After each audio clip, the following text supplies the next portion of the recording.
autistic child, obviously, for quite a while. But on a Yes. spiritual level, they say that autistic people are very telepathic and they operate on a different wavelength than we do. And so people just need Mm-hmm. to learn how to communicate with them in their language, but they're always incredibly smart and hyper aware when it comes to energy and emotions. And so one thing Mm-hmm. is if his energy and his body will cooperate with you, I would run him through the same scenario. Were you able to hear the caller before you by chance? No, no, I wasn't. No, okay. I'm going to run you through what I would do. Okay, this is what I do with my clients. This is Okay. what I do for myself. But this is like a future programming, if you will. And I see your Okay. son participating in this pretty well. But just imagine and have him sit with you. Even his energy and his body will soak it up. But imagine going into surgery and everything working out great. You know, they have to take a part of that kidney, but the part of the kidney that's still there is lit up, it is glowing, it is functioning. And as he's healing, the doctors come in and tell you that it's going to work great and there's going to be no need for dialysis at this time. How are you going to feel? Ecstatic. Yeah. Ecstatic. Yes. And when you get that, the doctor telling you that, um, who's the first person you're going to call? Who's the first person you're going to tell? Well, my husband will be there with me. We'll be down, in New York City. Um, hmm. um, I think my sister. Okay. So then let's imagine now that we call your sister on the phone and we tell her, like, okay, we're out of surgery. Everything's going great. The doctor just came in. He said that the kidney is functioning. It's beautiful. And there is no need for dialysis at this time. What is her reaction going to be like? So grateful, so very happy. Yes. Yes. Yeah. Now see how your energy just lit up by me role playing with you? How you got Yes. that emotion coming in? That's what I want you to do for yourself on a regular basis. With your son present, if he doesn't participate like um verbally or anything like that, his energy still is there. And then you could do this with your sister on the phone as well. The more people the merrier that's going to put this energy into it. um and that's what I would be doing to help that out. Now your son's energy is does he is he aware that this is what's going to be happening? No, no, no. Okay. His energy is just coming off as like afraid. That's why I was asking. And so Yes, I would he, also recommend that you talk to him. okay. Okay, continue. I want to hear what you had to say. He lives in a group home about 4 miles from me, and Okay. yeah, we haven't been. We just took him down to New York City, which was like a 3-hour trip down, and for his first kind of pre-op, and he handled that very, very well. But we haven't. I didn't want to scare him, so we haven't told him a whole bunch yet. Right.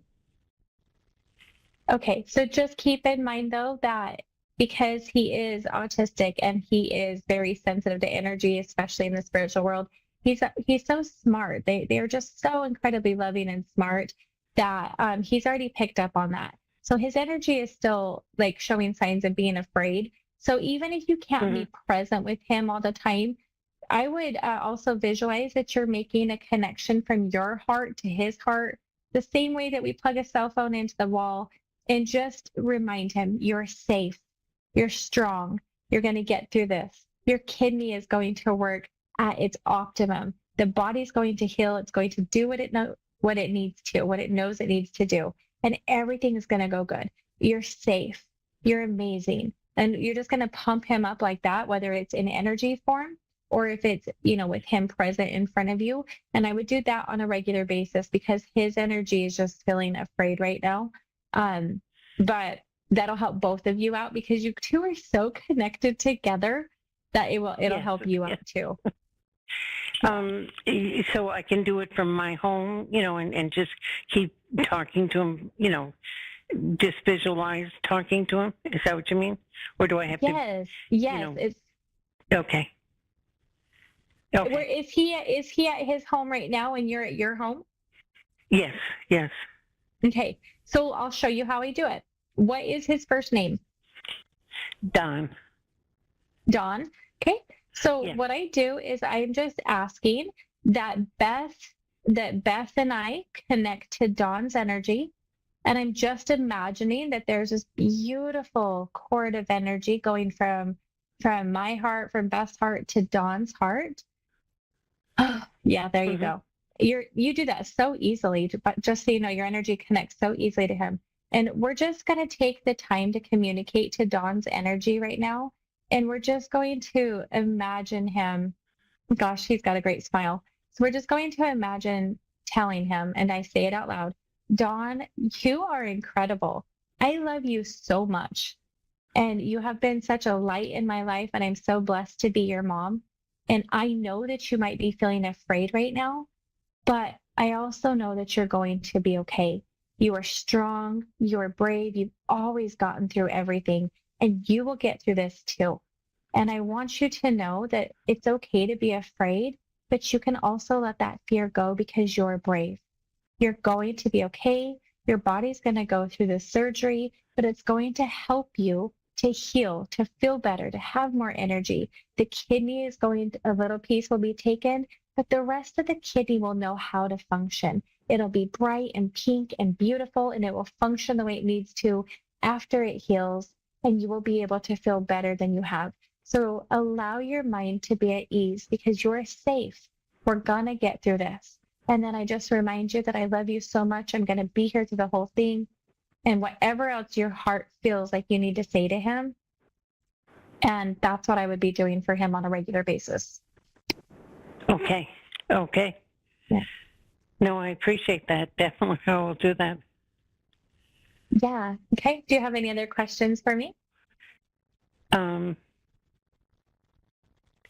in regards to Don, you mean, or just any other questions? Anything for you? Well, Yeah. Any other questions?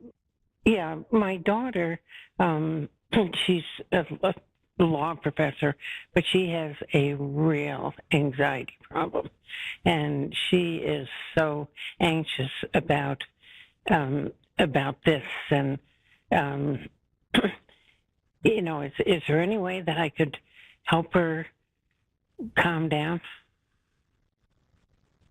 Yeah. So are you saying that she's nervous about the surgery? Well, she's nervous. They had asked us if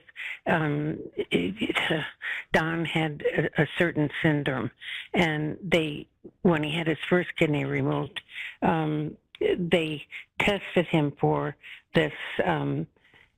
You get growths in different areas of your body, and they tested him for it, but it was inconclusive. And they went in and they just took the other kidney out, but they had to just take the whole kidney out. And so now she has a son that she is so afraid. They asked us if there was any of this syndrome in the family, and I was adopted, so Okay. I don't know. There was none in my husband's.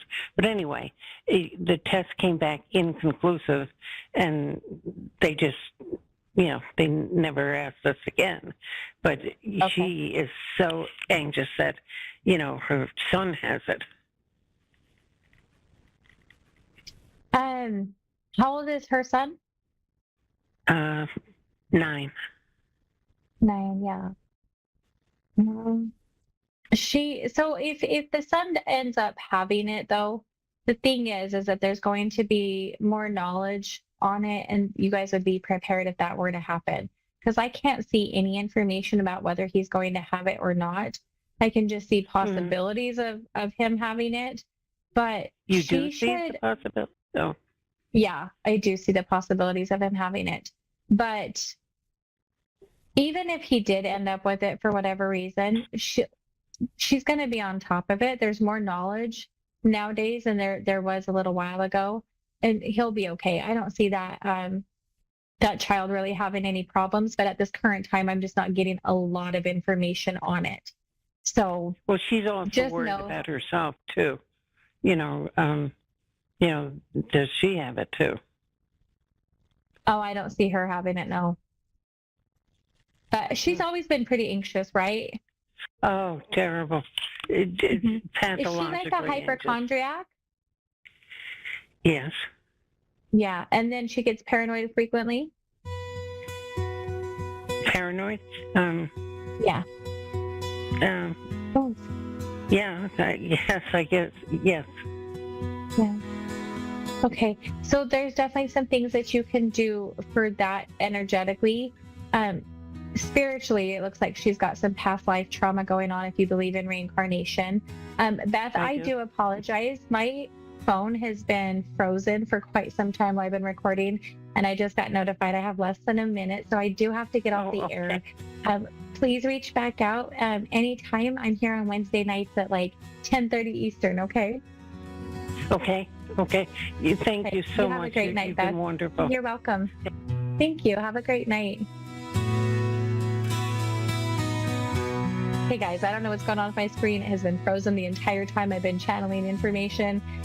So I do apologize, but I hope you have a great week, a blessed week, and keep your gratefuls going up and your prayers going up. And I will see you again next week at 10:30 Eastern.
Psychic Radio, Earth's #1 psychic radio network, and watching Moonstruck TV, Enlightening Television. Welcome. Time for an offering of light with Robin Chaney. Robin Chaney. Live from RobinChaney.com. Connect direct. In North America, dial 888-454-2751. In London, 20-3519-2158. In Sydney, dial 02-8488-3147. Or online, contact us through our Facebook page, facebook.com/psychic radio. Or one of our websites, askoneradio.com or moonstruck.tv. This is an offering of light on A1R, the Ask One Radio Network. Hello, welcome to Thursday night on A1R Psychic Radio. I am your host, the first host of the evening. I am Robin. So welcome back to everybody who has been here before, and welcome to the new faces. I am a healer, so I am going to use the light of God to bring down on everybody who is in attendance just to help you feel better, help you to heal and move forward with your life, to relieve some things that are unblocked. Or, I mean, I'm sorry, things that are blocked. Let's unblock those things, right? Sorry about that. And as you can tell, I am back in my apartment, no longer in Palm Beach, which is so sad because it was so lovely down there. I was working at a retreat and it was amazing. Some wonderful people there. And I have to give shout out to the chefs because my goodness, the food was so good.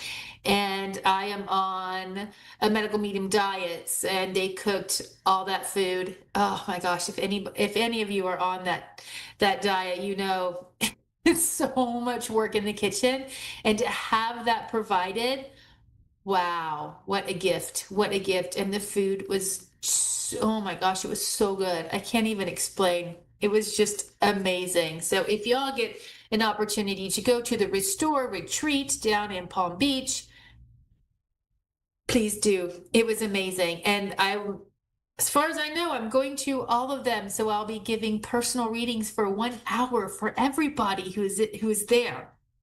So you will get 1 hour with me if you go. Anyway, and I am not affiliated with, well, I guess I am affiliated with them because I do go down there and give everybody a session.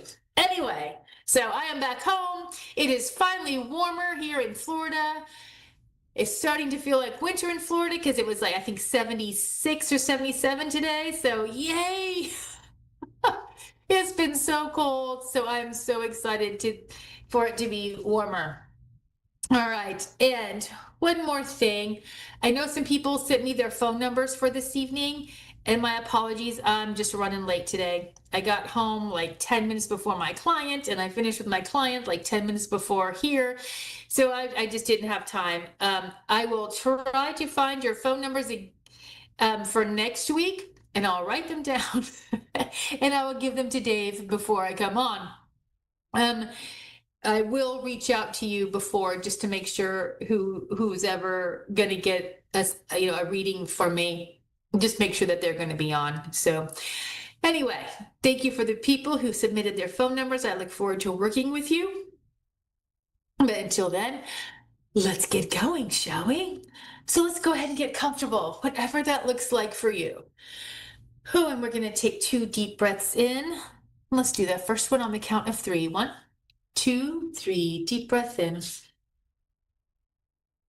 And release. Yeah. That feels good. All right. And let's do that again on the count of 3. 1, 2, 3, deep breath in. And release. Ooh, man, I feel like I need to stretch. Anybody else feel like they need to stretch? Get some energy moving. Yeah. And I just had a client, so I know my energy's moving. So that would be y'all. Some people here need to stretch. Well, I wouldn't say need to stretch, but it would feel good for their body just to stretch. Easy, gentle stretches, especially stretching that spine. Oh, that can work wonders for you. Okay. Ooh, nice.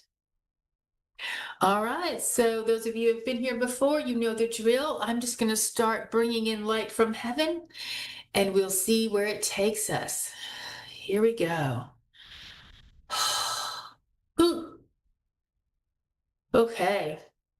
I feel like somebody, oh my gosh, has relaxed. Somebody has relaxed. And I think whoever I was tapping in last week, that was it last week or the week before? I can't remember. It was really, it was a lot of toxic energy around them. So it feels like things have shifted and there's like this exhale. So yay, I'm super excited about that. I'm so happy for you, whoever this is. This is amazing. Ooh. So now that person, it's so funny that person's coming in so strong, feels female. Just remember, it's time to take care of yourself. Leave that in the past, right? Be proud of yourself for stepping out of that situation, because that's what it feels like you did. You've stepped out of the situation. So release, like relax, just breathe, and now start nourishing yourself. right? Don't play all that stuff in your head and say, oh my gosh, I can't believe I did that again, or why did I do that? Don't make it your fault, right? What you did to step out, commendable, right? Congratulations. Pat yourself on the back for that. Be proud of yourself because that took a lot of strength. Like that took a lot of strength. I don't know what situation it was, but it feels like it was so toxic, but there was something like there was a duty or obligation or something keeping you there. There was some strings, right? There's some heartstrings keeping you there. Feels like that's over. The exhale has happened, but now it's like you want to play it back in your head and like, oh, I can't believe I did this. And you're like taking all this blame and accountability when, honey, it wasn't yours. It wasn't yours. You weren't the toxic person in this situation. So just be like, yay, I'm not allowing that anymore. I'm demanding more of people that want to be in my life, right? And you're demanding more of yourself by not accepting toxicity, right? So congratulations. I hope you're so proud of yourself, and I hope you start nourishing yourself instead of trying to like take some blame, okay? Don't worry about that. It's over. It's over. It's time to move on and focus on positive things. It's like, what else do I want? Look what I just did for myself. I stepped out of this toxic situation and now I have all these options. What do I want to do? And then focus on that because the sky's the limit. The sky's the limit, right? Okay, here we go. Running some more light. Okay, picking up on somebody. Ooh, feels like sorry. Feels like there's like phlegm in this person, but and also in the ears. All right, so there might be seasonal allergies. You might have some allergies going on, or it just feels like you're flooded with phlegm. Oh my goodness, so much.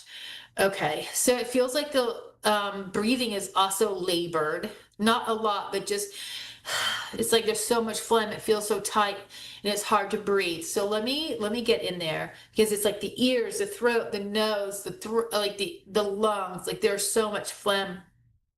Try not to swallow it. I know I'm swallowing it right now because it's not mine. But try not to swallow it, okay? I know that might be a little disgusting having to spit it out, but it'll do your body good, okay? So let me get in here. I'm gonna try to dry this up. Because goodness, that is a lot of phlegm. A lot of mucus. There we go. Feel a release a little bit. Feels like this person has the flu that's going around, very heavy mucus flu. I've just heard that it's going around. I haven't had it and I don't know. Well, I think my mom had it because hers was really phlegmy. Okay. Oh, I'm gonna eyeball the time, see what time it is, make sure I have a couple more minutes. All right, so my attention is on this woman. It does feel like a woman who has all this mucus in her body. So I'm gonna do that.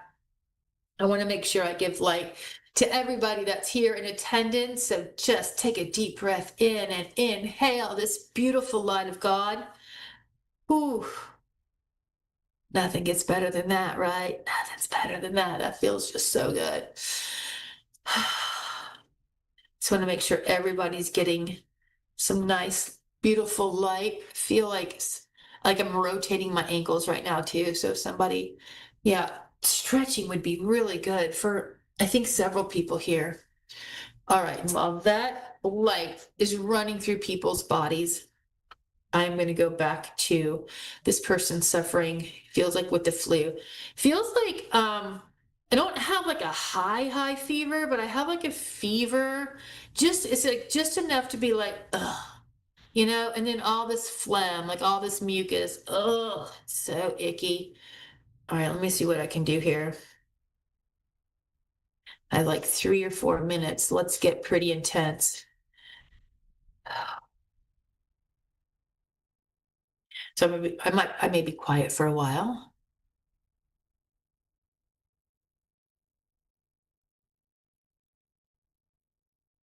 So I'm not getting any information other than let's get this mucus dried up. Still going down my throat, still coming through my nose. I can feel it in my ears. Wow. Feel it in the head. Ugh, a lot of phlegm. Lots and lots of mucus. Okay. Yeah, some in the abdomen. I feel it in the stomach. Oh, yeah, it just keeps going down my throat from my nose in my throat.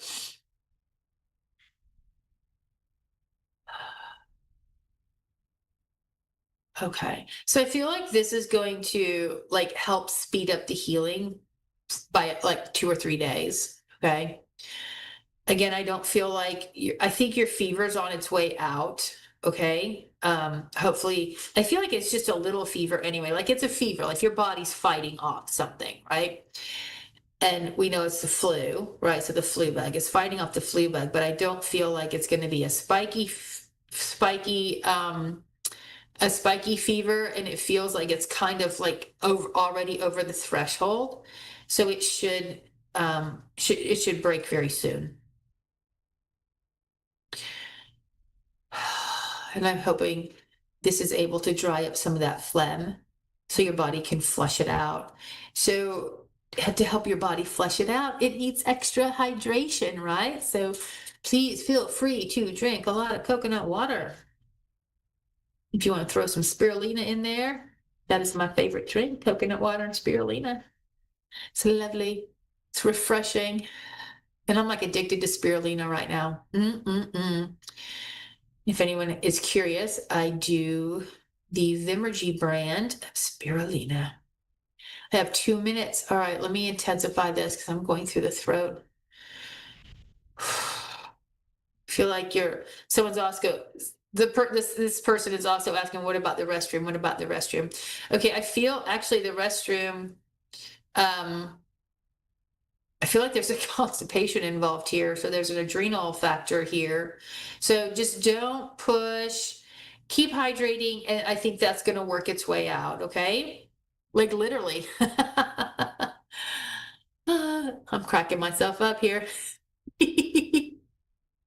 Okay. I know that Dave put 2 minutes, but I forgot to look at the time to know when that started. 60 seconds, everybody. Okay. All right. So I have less phlegm in my throat. Yeah, less coming down my nose into my throat. So yay. Okay, so I would give this trajectory like a day or two, but I feel like it's gonna shorten the life of this flu by like 2-3 days. Okay, so yay, that's amazing. Oh, my hands are up, so I don't know if it's like it says lower hand. So I don't know how I raised my hand. 30 seconds. All right. Well, thank you everybody for coming out tonight. I am the first of many this evening, so stay tuned for the next psychics. I believe there's psychics and mediums that come on after me.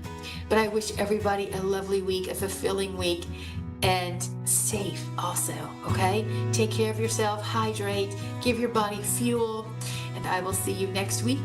Bye-bye.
You're listening to A1R Psychic Radio, Earth's #1 psychic radio network and watching Moonstruck TV, Enlightening Television.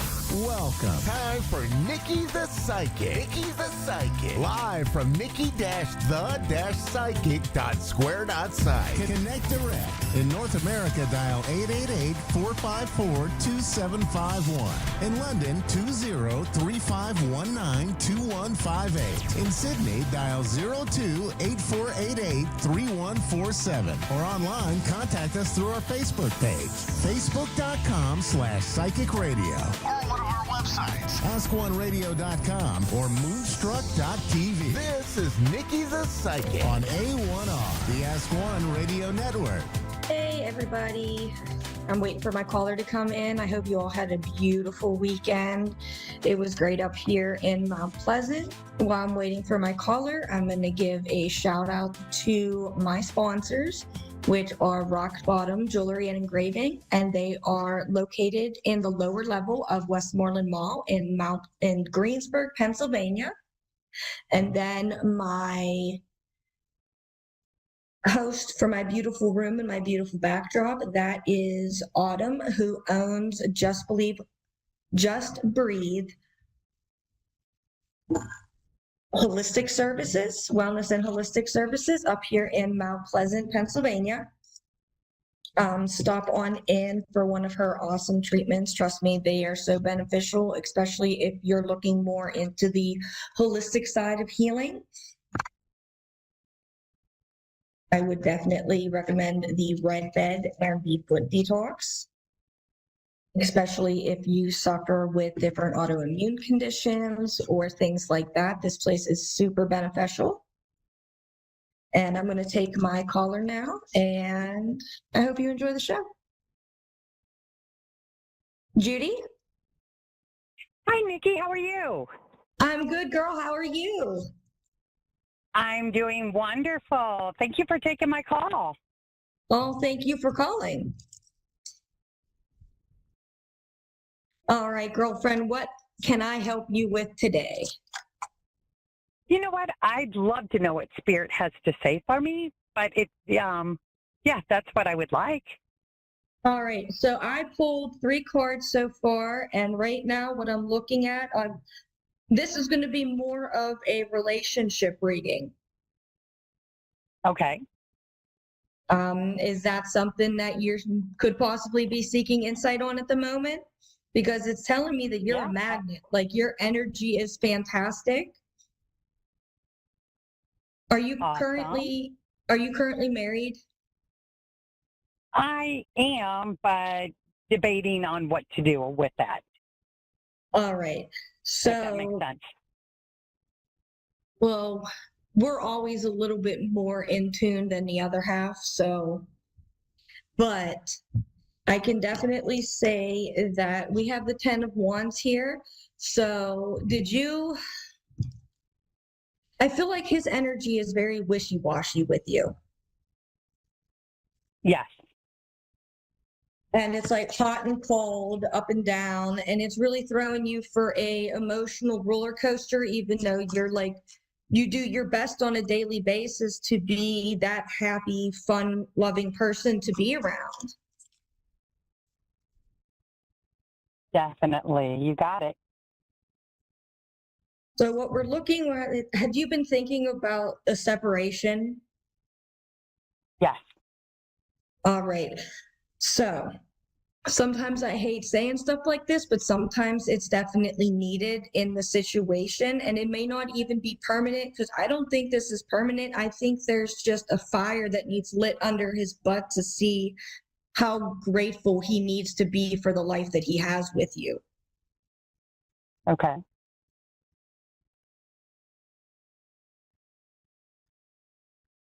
You know what I'm saying? Like there's a lot of work that needs to be.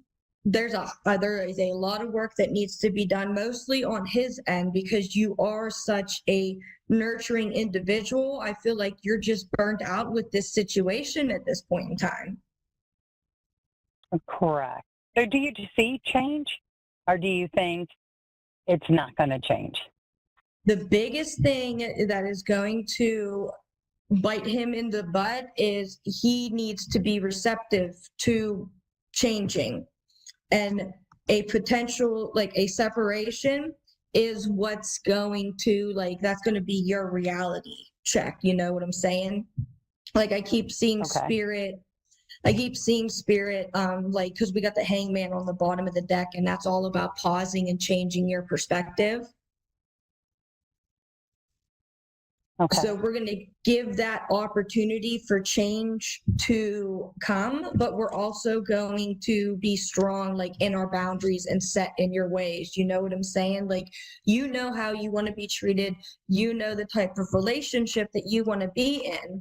And if he's ready for that level with you, he can get his stuff together and meet you there.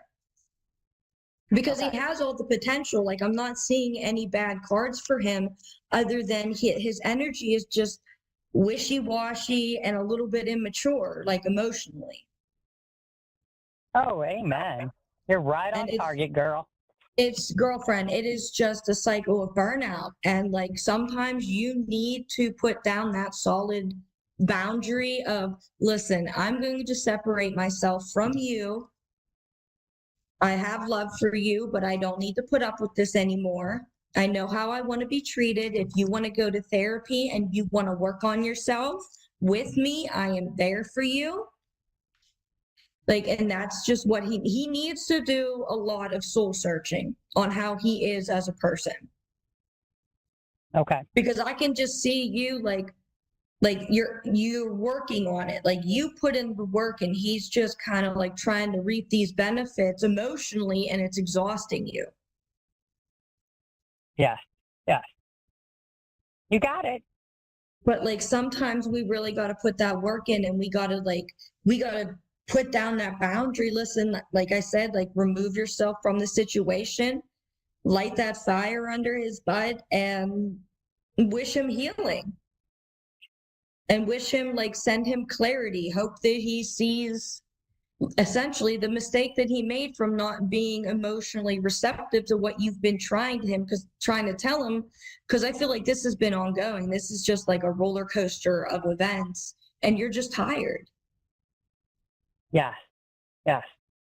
Because when we put that work into ourselves, when you put that work into yourself, like Judy does what Judy wants to do, it's not hurting anybody, it's making her happy.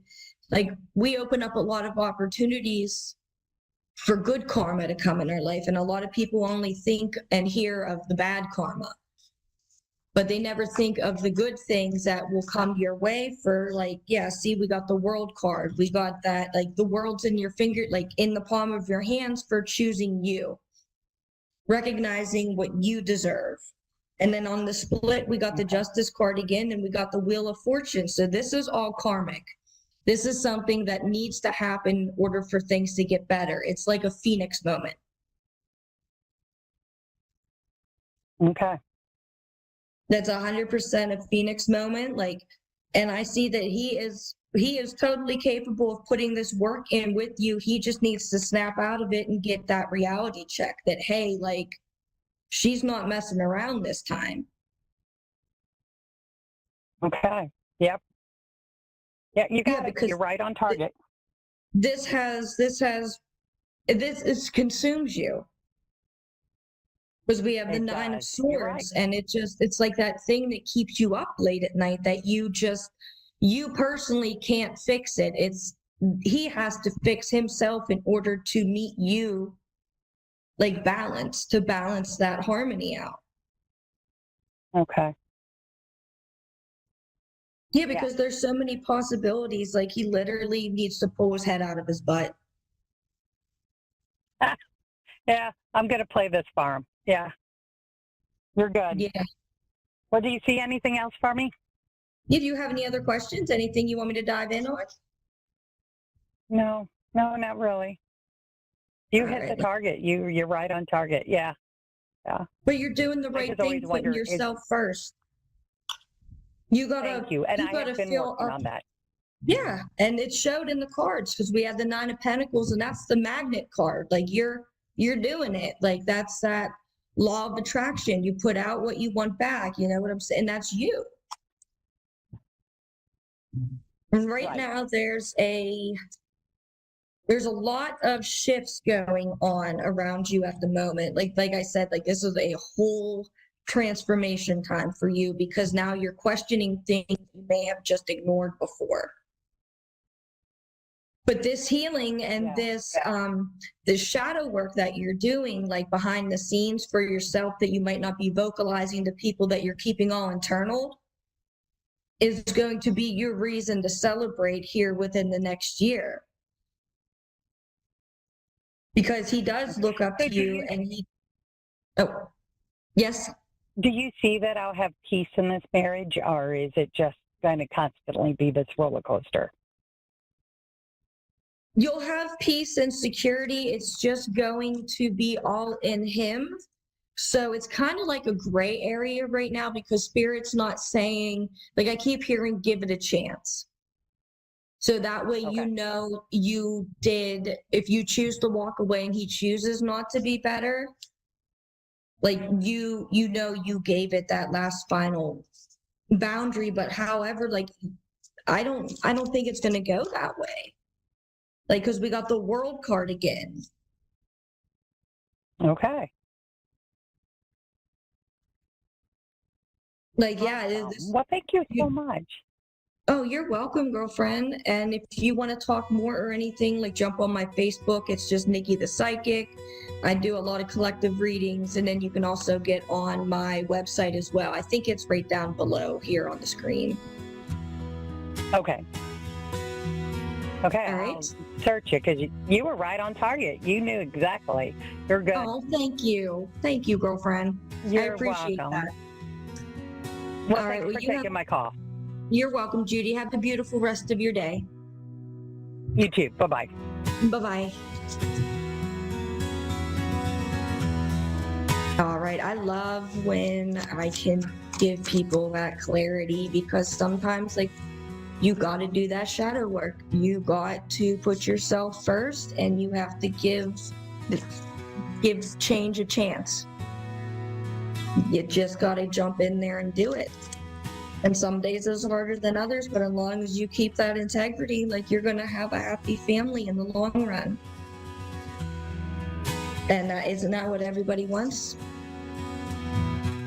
Every generation has a voice that cuts through the noise, a truth teller who reminds us what we've forgotten. Christina Elliott isn't just another psychic. She's the woman redefining awakening itself. Through her show, Instinct Reclaimed, Sanctuary Sessions, broadcasting live Thursdays at 5:30 Pacific, 6:30 Mountain, 7:30 Central, and 8:30 U.S. Eastern Time on A1R Psychic Radio and Moonstruck TV. She takes you beyond prediction into transformation.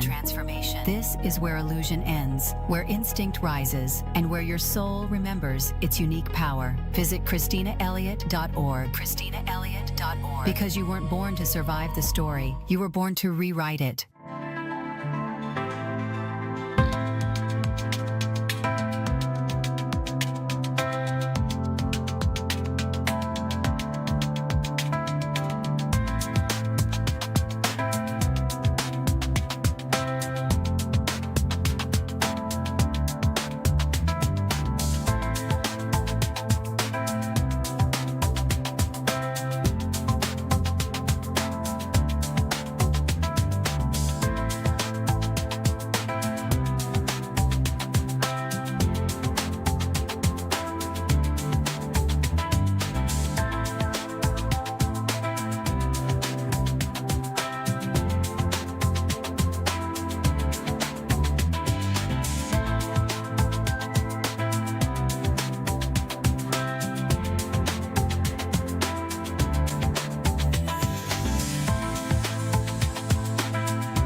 Every generation has a voice that cuts through the noise, a truth teller who reminds us what we've forgotten. Christina Elliott isn't just another psychic. She's the woman redefining awakening itself.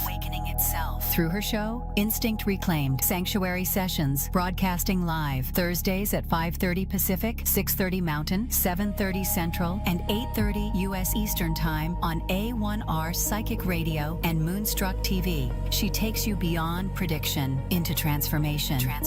This is where illusion ends, where instinct rises, and where your soul remembers its unique power. Visit ChristinaElliott.org.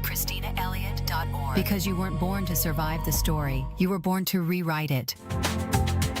You're listening to A1R Psychic Radio, Earth's #1 psychic radio network, and watching Moonstruck TV and Lightning Television. Welcome. Time for Instinct Reclaim, Sanctuary Sessions with Christina Elliott. Live from ChristinaElliott.org. Connect direct. In North America, dial 888-454-2751. In London, 20-3519-2158. In Sydney, dial 02-8488-3147. Or online, contact us through our Facebook page, facebook.com/psychic radio. Or one of our websites, askoneradio.com or moonstruck.tv. This is Instinct Reclaim on A1R, the Ask One Radio Network.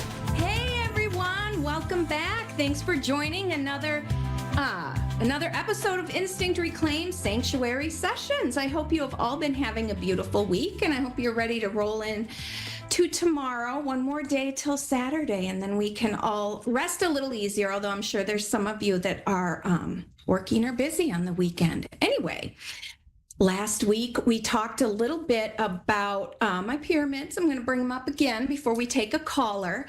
Last week, we talked about performing and where you think you could look in your own life to see where you're performing for other people.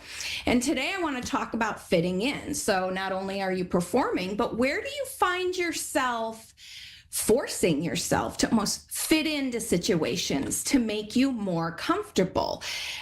And usually, as humans, we do this when we feel we are somehow or another making another person feel uncomfortable.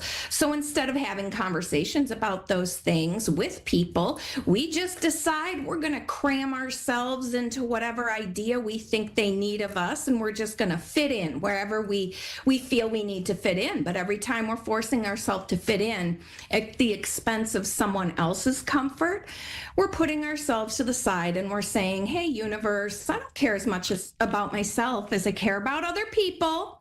So always, make sure I'm the one fitting in. When we stop performing, when we stop trying to force ourselves to fit in to situations that we really don't want to be in, what you'll find is the more and more people who are kind of on your wavelength are going to find you. Your energies are going to match up. You're not going to have to shrink yourselves. That's what a lot of romantic relationships or best friends, or you have those people in the office that you work really well with and they make your day there bearable. Those are the people. Look to them to be your authentic self. And then there's also our animals. Oh, the most beloved entities on this planet, if you ask me, are little animals.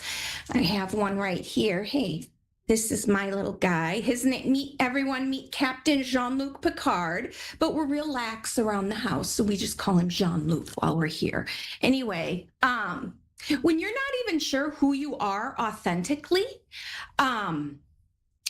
honestly, when you don't know who you are, start paying attention to who you are around your pets, because around our pets, we are our authentic selves. So try and go through the next week before our next episode and figure out, where are you performing for other people that you can stop doing that, and where are you forcing yourself to fit in, and where can we scale back and just practice being your authentic self.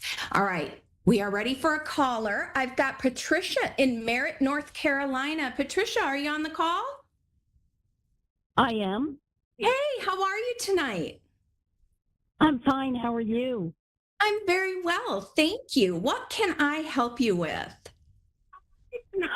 Well, I was just hoping for a general reading.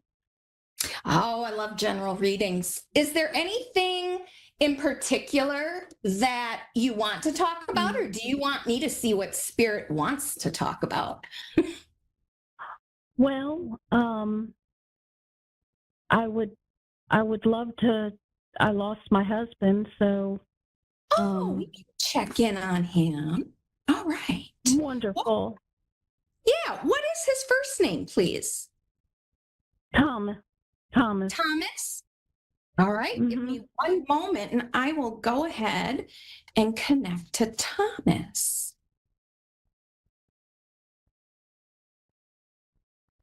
Did Thomas enjoy fishing? Yes. Yeah, that's the first thing he showed me. He's out there. He's having a good old time fishing pretty much whenever the hell he wants to now. So that's one of the beautiful things.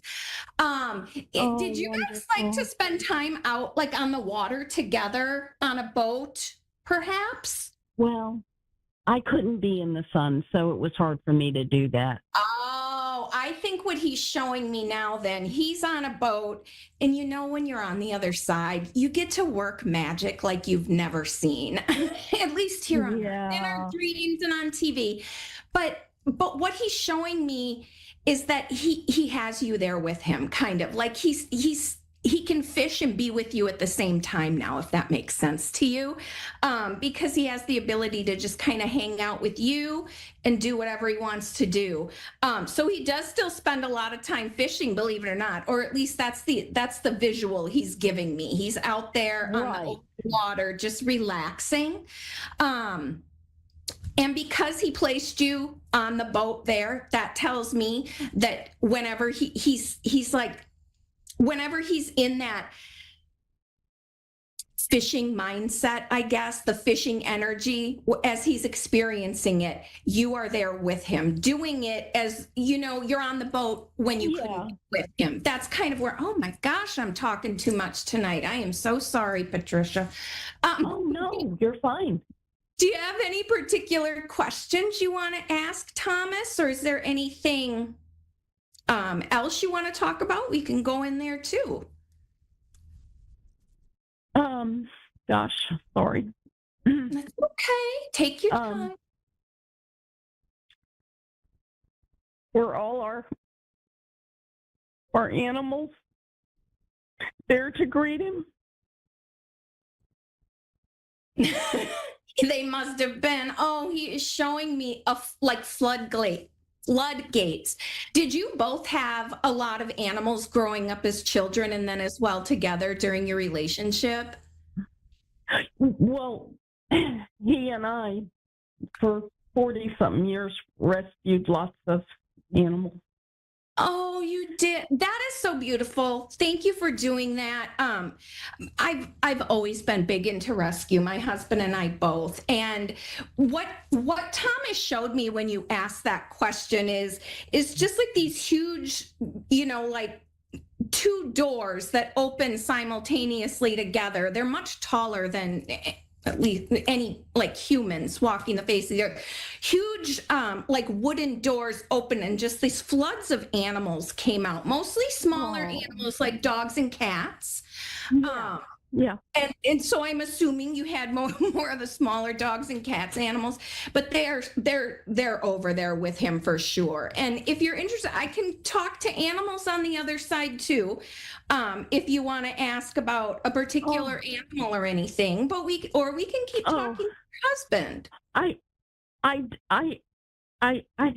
hate to not talk to my husband. He's well though, right? Oh my It's a very fresh.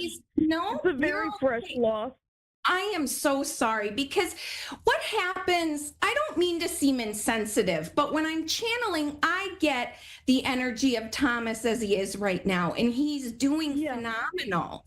He's well, he's free from all the constrictions of just being a human. You know, he doesn't have those responsibilities, and he's like, but I feel,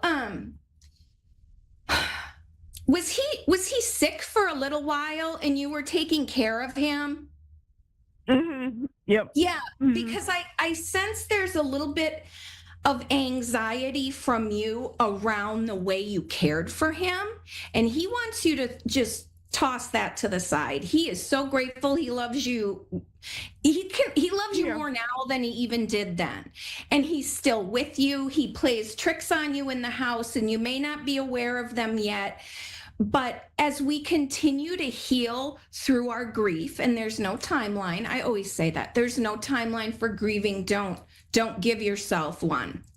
But as you work through these moments of grief, you may start to notice little things around your house if you haven't already. He might mess with the lights. I feel like he likes to move things on you just because. Yeah, he's a prankster in Yeah. every life. I get that. He moves things on you because you get so frazzled. And sadly, he's like, I don't have a lot of entertainment, so messing with you gets me through the day, is what he says, kind of as a joke. So Yeah. I'm picking up. He's quite a sarcastic guy. Yeah, he is. He's a prankster and funny. He made me laugh every day of my life. So, And that's what he's wanting you to keep doing. Keep laughing. You still deserve to laugh every day of your life. yeah. That's what he wants for you. That's why he's playing tricks. I would like to ask about an animal that I lost and I could never find her.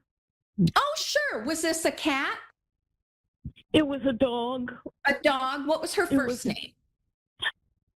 Her name was Missy. Missy. Okay. Can you tell me what kind of dog she was? I just want to make sure I get the right one through. The best I can tell you, she was maybe a pug beagle mix. She was a tricolor, brown, white, with a little bit of black on her face.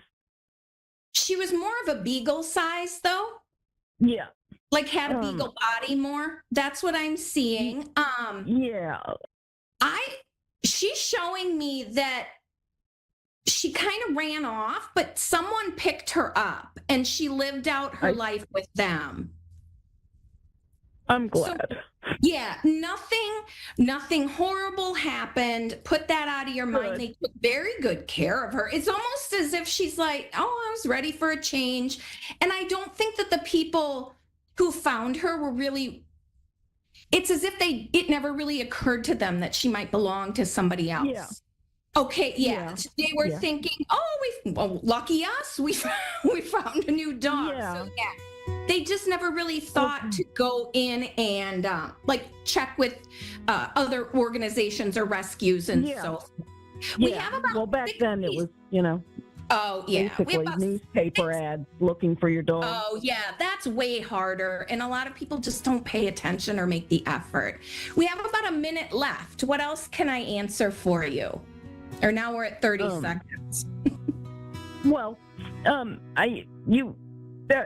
mostly I was hoping that I could connect with Tom. So thank you so very much for that. You are welcome. And I know we don't have a lot of time on here. Feel free to comment or reach out to me and we can continue this conversation too if you'd like. We can certainly go in a little bit more and talk to Thomas. But unfortunately, that's it for the show tonight. But again, Patricia, feel free to reach out.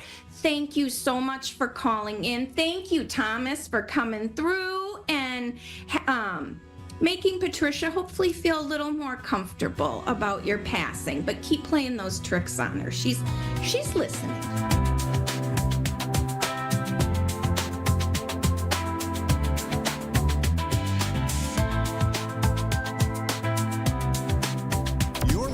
To A1R Psychic Radio, Earth's #1 psychic radio network, and watching Moonstruck TV, Enlightening Television.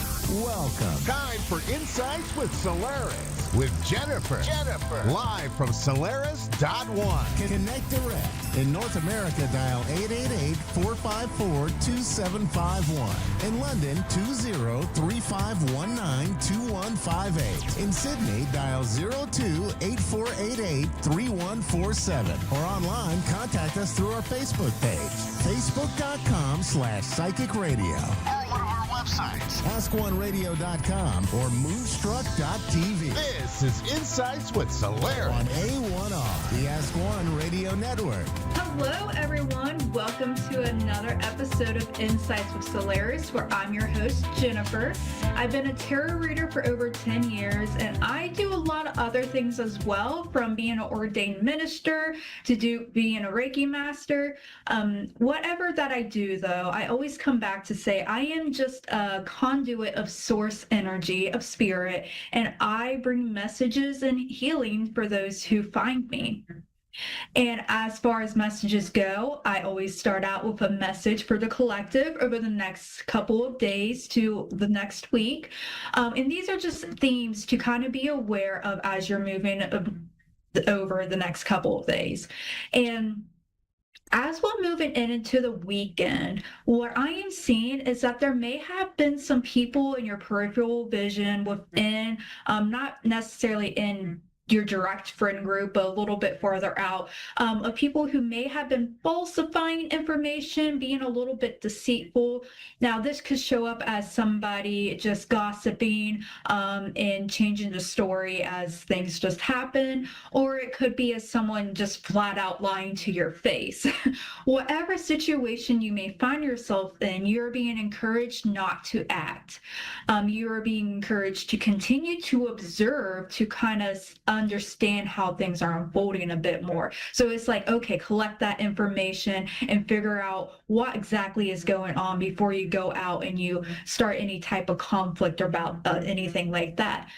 Because as we are going into the rest of the month, it looks like the energy is changing from this observation mode to be able to come in and say, I know what directions to take, and they're going to be fair. I'm not going to get angry, but I'm going to put my boundaries in place.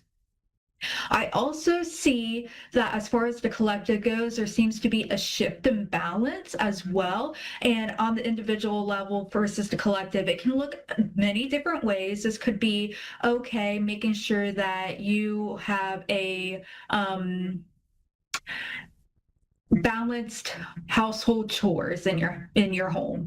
It could be it could be very simple, or it could be quite different coming forward. Many of you may also be wanting to understand what's going on in the legal system, or perhaps you are required to go into court for some reason. Whatever that is, just know that you are meant to observe, then you are meant to judge and to make your opinions. And after you have that information, it's all about you going in to find that closure.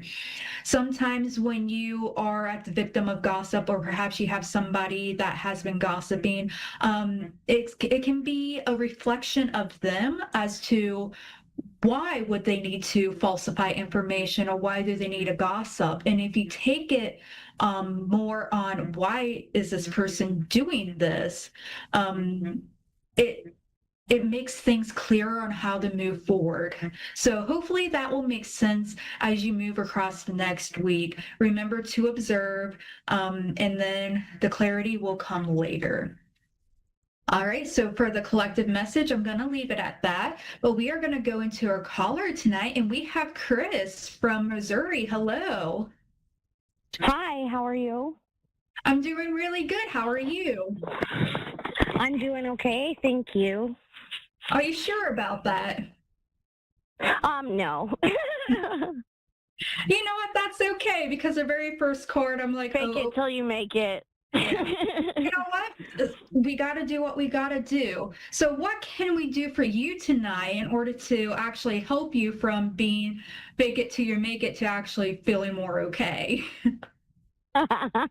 Well, I am recently coming on the other side of what has been complete and total, like, tear down, turmoil, losing everything, including my mind, my body, my mother, and found my soul. Unfortunately, still ended up somehow almost homeless, and then met, I believe, the man that I've always meant to be with. And we are trying to make this work, as I am trying to build back better as far as my body, my system, my abilities go physically.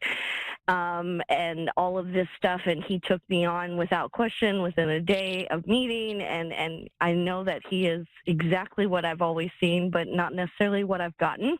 However, he's dealt with his own levels of trauma as well as PTSD, military, but also his upbringing, as well as just his sobriety, that he believes, he can take this shot from the VA, and that's what he's willing to do to stay sober. Although I don't believe he was ever even an alcoholic. I just think it was an outlet for all the things he wasn't dealing with. And at this point, I am trying harder than I ever have, but also pushing myself in ways I've never been able to, and I'm in more pain than I've ever been. But I'm also like literally a day away from getting my lumbar injections, neck injections. I'm going to be having surgery soon on my hands finally. He's gotten me closer to everything that's going to help me get better.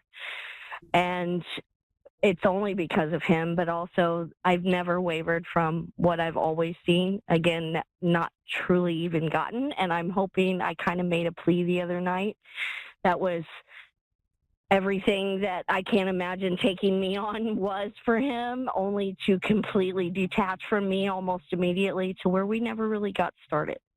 And then I asked for a second chance, and I tried to communicate with him yesterday, especially about, you don't get to say we're going to take it one day at a time, then hit me with the salty, well, what's going to happen is, should I state the obvious and then make me feel bad about the things that I don't have control over yet that you've agreed you're going to try too. So today's been a great day. We live in a house with 4 animals, 3 of which are his.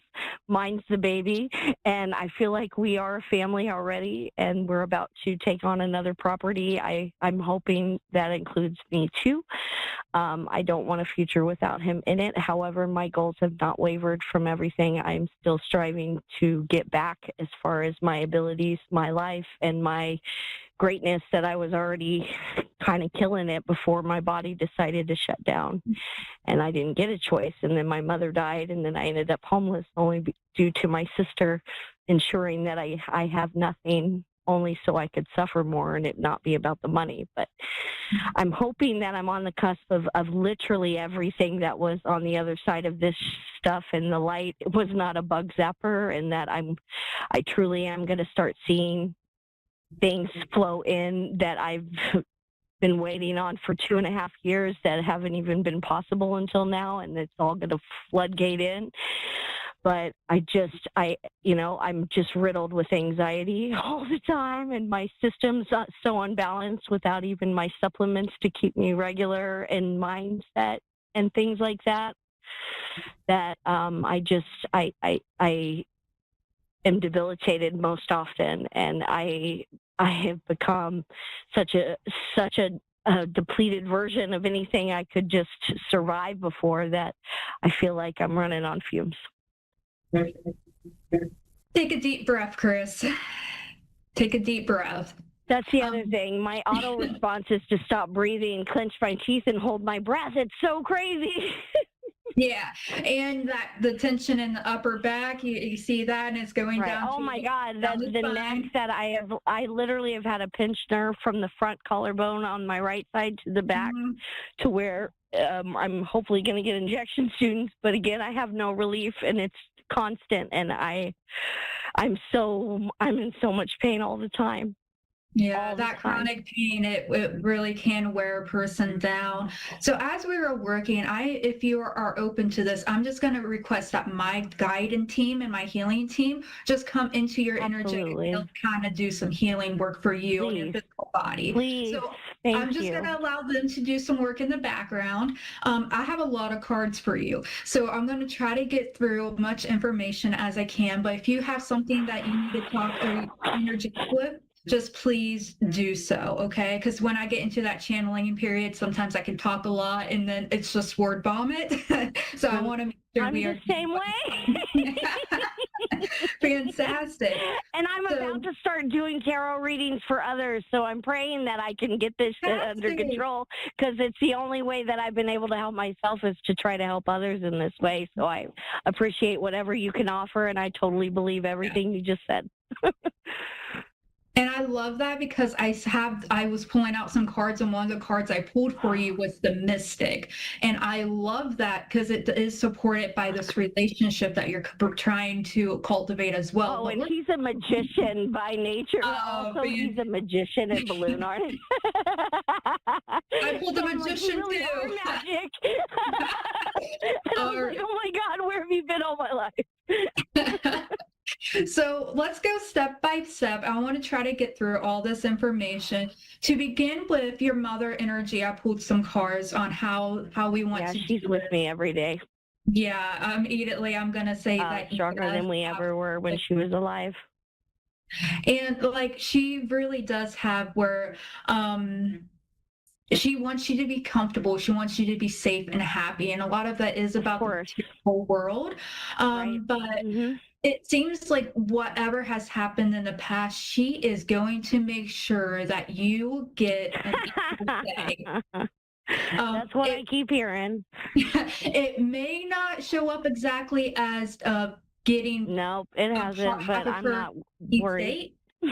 But it is going to come back in some form. This could be opportunities. Right. This could you be tarot reading, and then all of a sudden people just wanting to give you tips, right? But it's going to come back. Well, and she is going to they did finalize the probate 2 weeks ago. Finally, my sister had one last-ditch effort. She's tried to sue me 3 different ways during this stuff and tell me I owe her thousands and thousands of dollars for a home she never lived in and things that were in it that were of no value, and telling me that I took thousands of dollars worth of stuff, and she got denied every time, and this is the final judgment, and so I'm waiting for the check literally this week or next, but I don't know if it'll be that quick.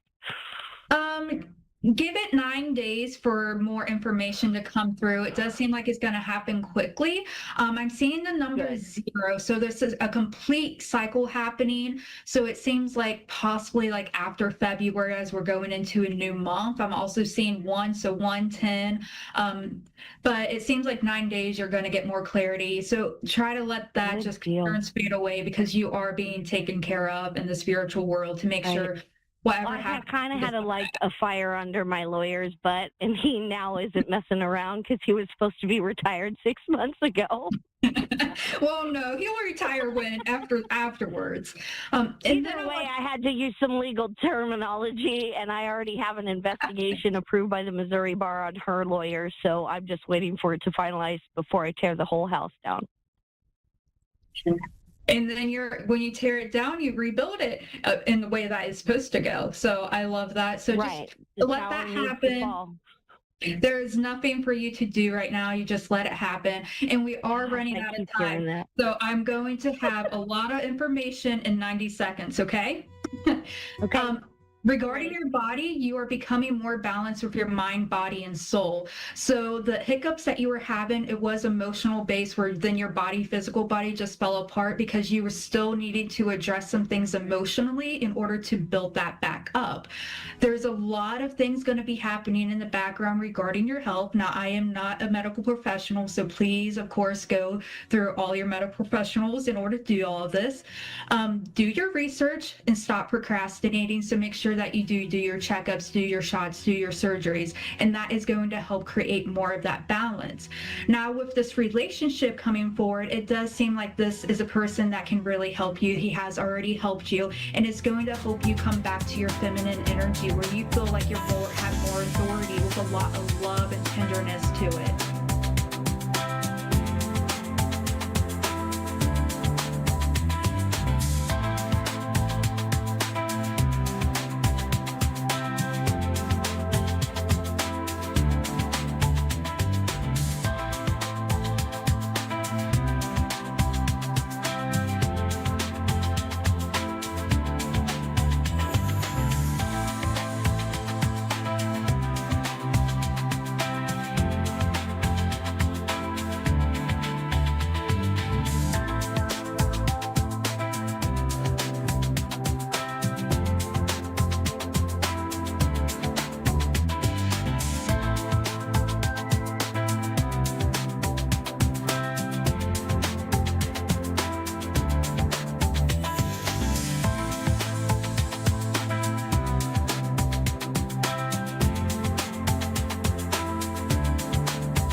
Psychic Radio, Earth's #1 psychic radio network, and watching Moonstruck TV, Enlightening Television. Welcome. Time for Mediumship Uncovered with Medium Donna Young. Live from MediumDonnaYoung.com. Connect direct. In North America, dial 888-454-2751. In London, 20-3519-2158. In Sydney, dial 02-8488-3147. Or online, contact us through our Facebook page, facebook.com/psychic radio. Or one of our websites, askoneradio.com or moonstruck.tv. This is Mediumship Uncovered on A1R, the Ask One Radio Network. Thank you. Hi everyone, I'm here from Cootamundra, New South Wales, Australia. So I'm excited to be back. So for another show of Mediumship Uncovered. So, okay, there's a lot that I want to cover today, and there should be also a reading that will come through as well. So I've got a subscription page which is called Spirit Club. So where you can actually join classes and groups on a Monday. So I'm having one at 10 a.m. on a Monday, and also 7:30 on a Monday night. So they are we cover everything to do with spirituality, so it's guided by spirit, like my readings. So we learn a lot from everyone. I learn a lot from you guys as well. It's a subscription, so it's only $29.99 a month, and that's Australian. So for the US, it's like $19 a month, so it's hardly anything. And I've also started a new group on a Monday as well at 6 p.m. And this is actually healing adventures. So I've been recovering. Okay, let's have a look first, and I'll finish that after. We've got Paula from South Dakota. How are you, Paula? Hi, how are you? Good. How are you, love? Very excited to speak to you. So. Okay, so we've only got a few minutes to cover a certain area that you might want to hear, or you may want to hear from someone in particular. I just feel like I'm getting a mother coming through for you. Do you have she's talking about a sister. So do you have a sister on the other side, or an issue with a sister at the moment? Yes, I got both. Yeah, and because I've got a sister coming through also, and they're talking about a sister that's here that's quite unwell at the moment. And they're just talking about being around this sister. Okay, yeah, Now, I'm not your sure sister, about that. yeah, so I've got a sister on the other side, is that right? Yes, I have a sister on the other side. Yeah, because she comes through, she's a bit of a character, this sister. And yeah, like a real character. She's a lot of fun. She's talking about a lot of problems before she passed. I feel like problems around her tummy area. She's also talking about where it's almost like she didn't get to say goodbye, if that makes sense. Yeah, we stopped talking for a long time and she died. Yeah, because she's talking about not getting, and she wants to apologise. Because she's talking about her, I don't know if she was out of control, but she's talking about she wants to apologise. She was in the wrong, if that makes sense. Yes. Okay.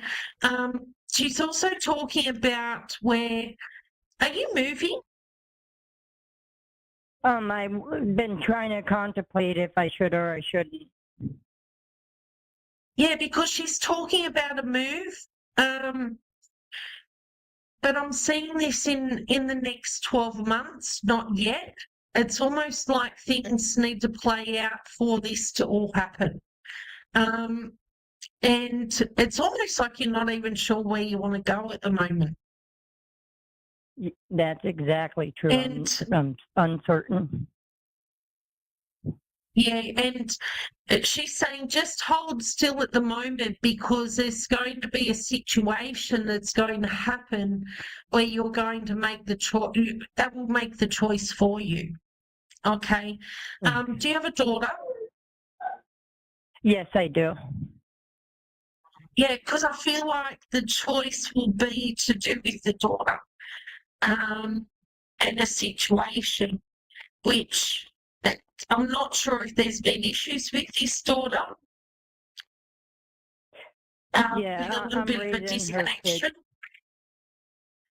Yeah, because they're talking about there's going to be a situation with the daughter, and this may actually make the decision for where you're going to live. And she's talking about where you really need to step aside from this and just worry about these children.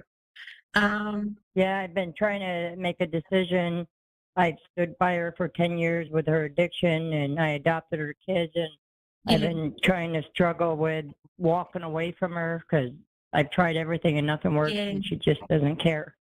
Yeah, because they're talking about you really need to step aside from this.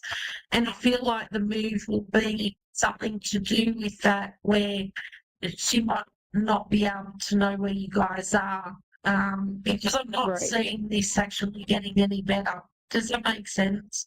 And the other side is supporting you in this really hard decision. And they just want to just let you know that they're right there with you, supporting you, and you're making all the right decisions. These children need you to make the hard decisions for them, and you're doing such a good job. And they want you to, your sister wants you to know you're such a good mum, and you blame yourself for what's happened with your daughter, and you've got to stop it. Once they become adults, they have a choice what they want to do. Okay, so yeah, I feel right. awful Thank that I you, couldn't love. save her. My heart goes. Yeah, you know, once they become adults, it's not our job to save them in that place. It's their choice. So, but these children, that you know, you're having another chance with them, and it's just these children will look after you. They'll grow old with you. They'll always be with you. So, okay. Yeah. Well, it was lovely to speak to you. And thank you so much. Okay. I don't know why we're echoing. It wasn't on my end and stuff. But all right, thank you. You're so you helped me so much. Perfect. Well, thank you. Thank you, love. Keep up the good work. You're doing an amazing job. So thank you. Okay, now I've got a lot of things to cover today, so in a very short amount of time. So I think I've got like under 5 minutes left. So happy Valentine's Day for everyone in Australia. Valentine's Day for this week. So for all the lovebirds out there, and if you don't have a partner, you may find one, or you may end up spending Valentine's Day with one of your best friends or family members, and that's fine too. I used to have had many Valentine's Days with my children, and that was really cool. So now what I was covering before was to do with Spirit Club. So I've got a new session on, which is 6 p.m. to 7 p.m. on Sydney time on a Monday, and that's called Healing Adventures. So where you can come in via Zoom and you can just sit in the space, you can just listen, or you can be part of it. It's about talking about situations that you're recovering from, having that support and making a plan. Right, what are we going to do for the future? How are we going to fix this? How are we going to make ourselves well? So anyone who knows me, I've had cancer 3 times throughout my lifetime, quite severe cancers, and I'm in that recovery from the last 2 cancers, which really really knocked me a sixer and it's taking me a little while to recover, and I need the support. So I've built this group for everyone. I thought, well, I want support. I want people going, yeah, you can do this because I'm really struggling. And I want to be able to open this group for everyone. So where I can get the support, where you can get the support, where we can work together as a team and all heal from whatever it is that we're healing from. It could be broken relationships, it could be whatever that you've gone through, whatever trauma you're healing from.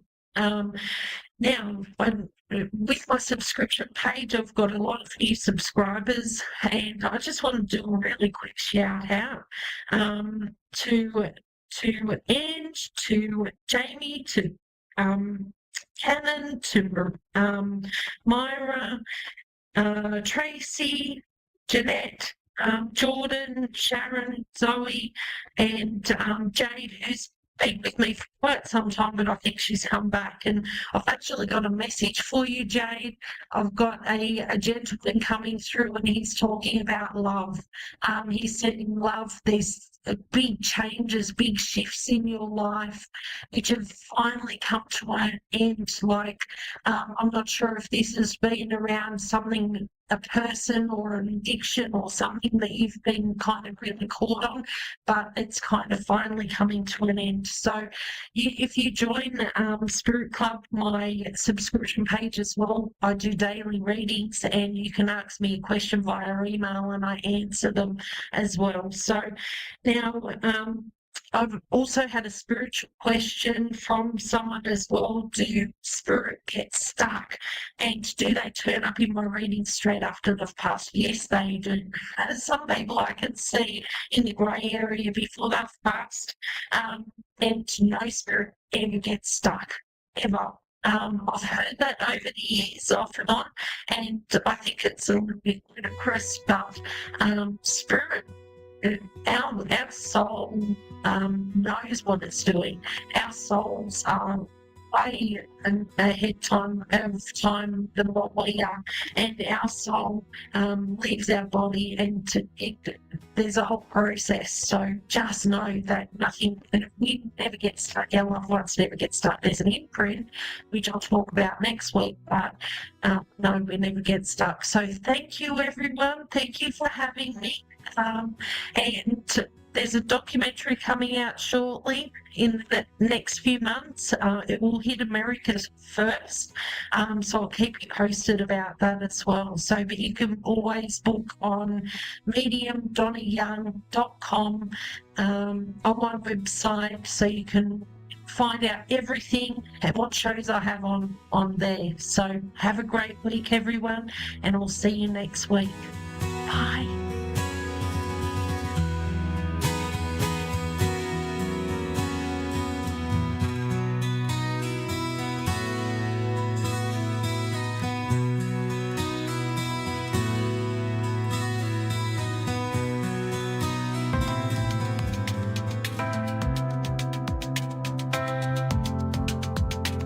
Listening to A1R Psychic Radio, Earth's #1 psychic radio network, and watching Moonstruck TV and Lightning Television. Welcome. Time for Energy Intuition Transformation with Sue Williams. Live from holistic-health.au. Connect direct. In North America, dial 888-454-2751. In London, 20-3519-2158. In Sydney, dial 02-8488-3147. Or online, contact us through our Facebook page, facebook.com/psychic radio. Or one of our websites, askoneradio.com or moonstruck.tv. This is Energy Intuition Transformation on A1R, the Ask One Radio Network. Hello and welcome, beautiful souls, to this week's episode of Energy Intuition Transformation. I'm Sue Williams, the Spirit Psychic, and I'm so grateful that you are here with me today. So today's message actually is tender, honest, and deeply relevant for the times we're living in. Who would have thought that 2026 would turn out the way it is turning out just a couple of months ago? So have you ever noticed how easy it is for us to try to escape from our day-to-day life? What do? Well, we scroll, we overwork, we have overthinking, overgiving, diving into someone else's drama and distracting ourselves with just general noise. And sometimes we escape through fantasy, sometimes through busyness, sometimes even through spirituality. Always searching, always learning, but never fully landing. And this week's Oracle card speaks directly to that pattern. It asks us to stop running, stop numbing, and stop reaching outside, and instead come home to yourself. So this week's card comes from a little teeny weeny deck called Believe in Your Own Magic Oracle deck. And the card that I drew for this week is Escapist. Tiny weeny cards, but the message is come home to yourself. And this card is not about judgment. It's not about accusing you of doing something wrong. All it is gently asking, where have you been avoiding your own inner world? And escapism, which is what this card is all about, can look innocent. It can look productive, you just get so busy. Or it can even look spiritual because you're chasing spiritual topics and learning all the time. You're so busy with that as well. But at its core, it's a way of saying, I don't want to feel this. I don't want to sit with this and just be thinking about it. I don't want to look at what's really here. And the soul cannot be heard when we are constantly escaping. Now, this card is an invitation back to your own body, your own breath, your own truth, and your own soul. Because your healing isn't somewhere else. Your clarity isn't somewhere else. And your magic, as the deck is all about, that isn't somewhere else either. It's within you. Now, why do we escape? And it happens so many times during our day. Well, let's talk honestly. We escape because being present can feel uncomfortable. Stillness can bring up grief. Silence can allow fear to surface.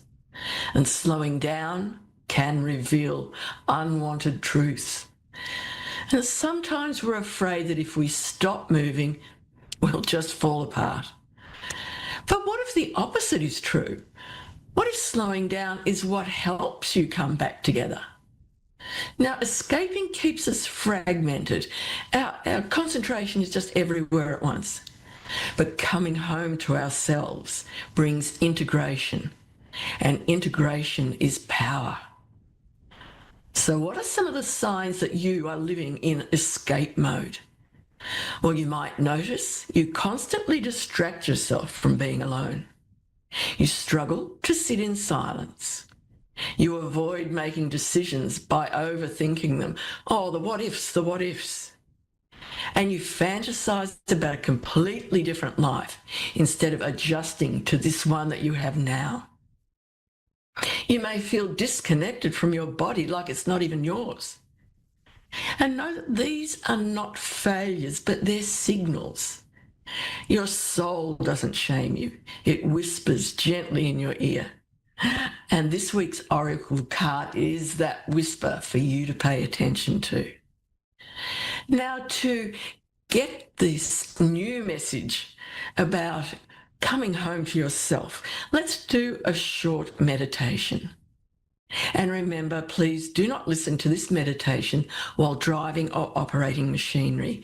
And if you need your full concentration at this time, please listen with your eyes open and return to experience this meditation with the replay. And of course, you can go through it as many times as you like with the replay. So, close your eyes if it is safe to do so. And take a slow, deep breath in through your nose and release it gently through your mouth. Again, inhale and exhale. Now, imagine all the scattered pieces of your energy, those thoughts about tomorrow, the replays of yesterday and years gone by, any worries, any plans, anything that's going on that is distracting you from your daily life. Just imagine them floating around you like soft lights. And with your next breath, begin calling them back to you. Imagine them around you, but bring them back now and see each fragment gently returning to your chest. No force, no urgency, just a remembering. And place one hand over your heart. Say silently, I am here. Feel your body. Feel your heartbeat. Notice the way your breath moves in and out. Now, imagine a small cottage inside your heart space. This small cottage is warm. It's lit with a soft golden light. And this is your inner home. Go ahead, step inside. Because inside this space, you are not performing. You are not achieving. You are not proving. You are simply being. So sit here for a few calm, quiet breaths. Let the nervous system settle. Let the soul speak. And when you're ready, start to gently return. Wiggle your fingers and toes. Open your eyes if they are closed, and know that now you are home. Now let's compare escapism to imagination. Now let's be clear, imagination is not the problem. Imagination is sacred. It helps us envision new futures. But imagination, well, that can become escapism when we use it to avoid being responsibility and taking responsibility for our current life. There's a difference between dreaming your future and hiding from your present. Escapism keeps us in fantasy without action. Coming home to yourself means that you feel your emotions. You make grounded choices. You consciously adjust what isn't aligned. You have those hard conversations when necessary. And you rest when you need to rest. It's not glamorous, but it is transformative. So, how about making home or coming home a daily practice? Because coming home isn't just one meditation. It's a daily recalibration. And it might look like 10 minutes without your phone. Turn it off and leave it somewhere. A walk in the beautiful outside fresh air without those headphones on. Eating without distractions. Stop reading that book or scrolling on your phone. Journaling instead of scrolling. This scrolling's coming up a lot. And saying no when you mean no. Coming home means choosing presence over performance. It means asking yourself, what do I actually need right now?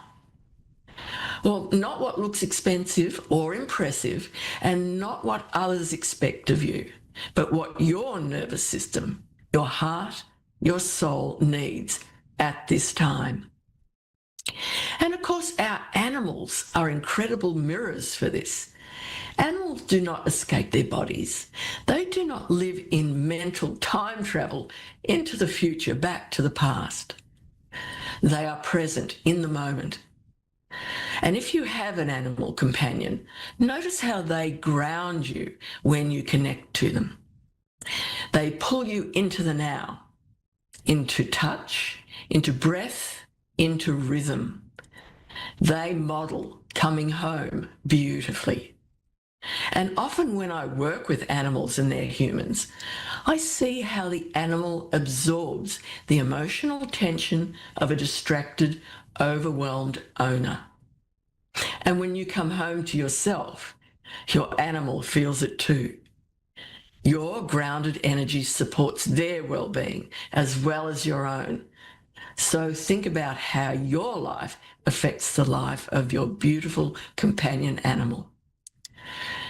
And something else when we're talking about the humans and the animals is this theme that shows up so often when I do spirit talk journeys with people. The people come to me feeling lost, scattered, disconnected.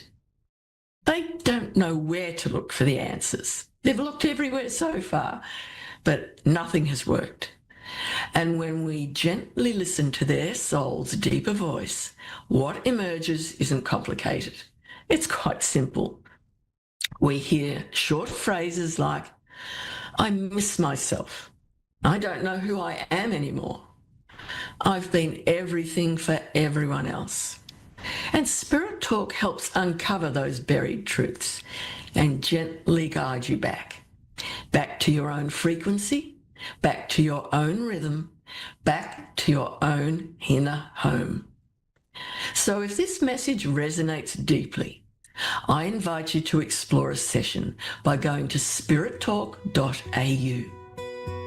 And if you would like to find out more information about my different modalities, you can go to holistic-health.au and click through the various things that I do, like the Spirit Talk journeys, holistic animal wellness, or quantum journeys hypnosis. Because sometimes the first step home is simply saying, I'm ready.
To A1R Psychic Radio, Earth's #1 psychic radio network, and watching Moonstruck TV, enlightening television.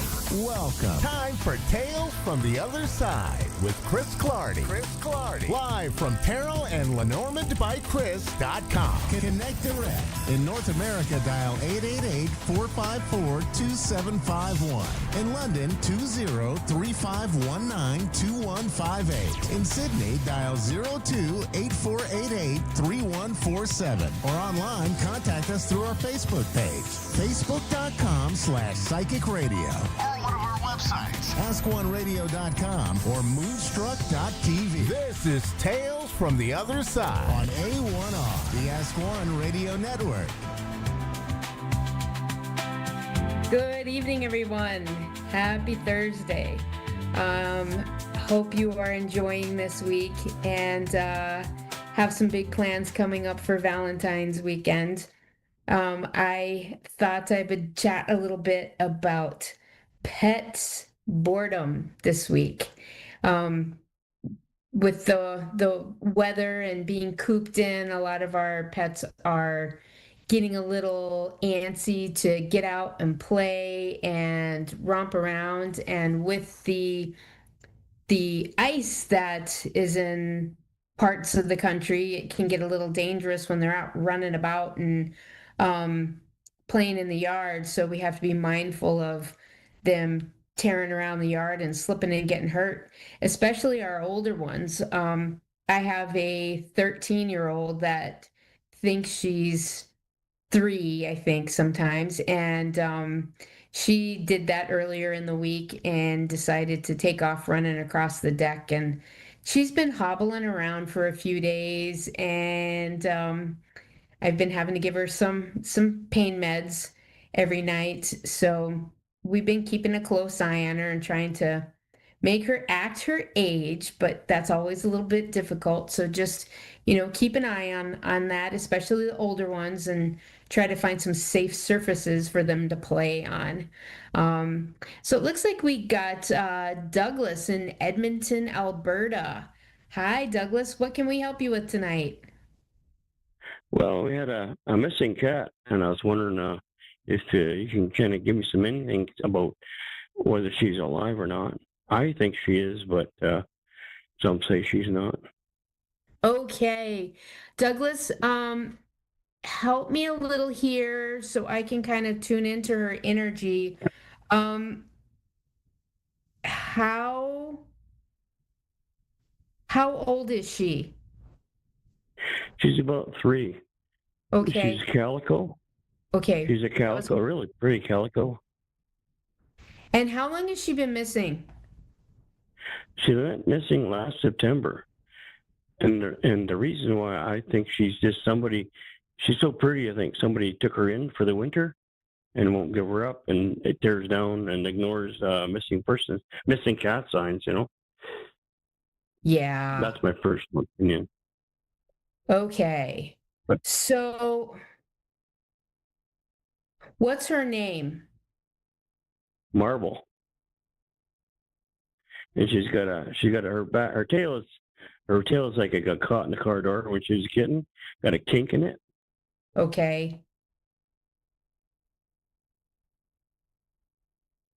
Okay. Marble. So Marble has a very playful personality. And Yeah. she has I just want to give you some information about her so I know and I've got her as an energy. She's also somewhat talkative.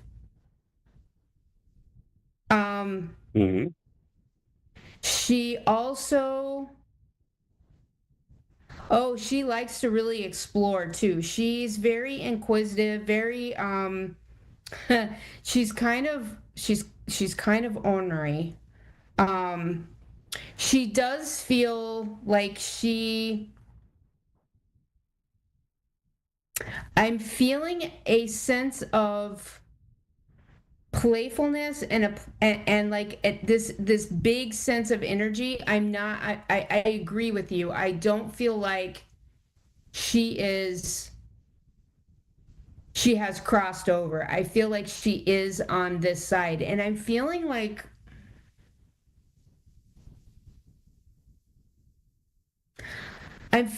she's in an apartment. I'm feeling like she is with a younger female. Okay. I'm feeling like she came out of a front door, and I'm feeling like when she came out of that front door, there's some shrubbery that's right outside of your house. And I don't feel like you were aware right away that she got out of the house. Right. And it was some time before you realized that she was outside. And I don't think this is a real startling thing. I feel like she did get out every once in a while, or she was able to go outside sometimes. Yeah, no, she was an in-house cat, but she would just wait for the door to open, and she would race and go outside. Usually, get caught within 20 feet. Okay. But this time she didn't. This time they didn't notice. We didn't notice, and okay. So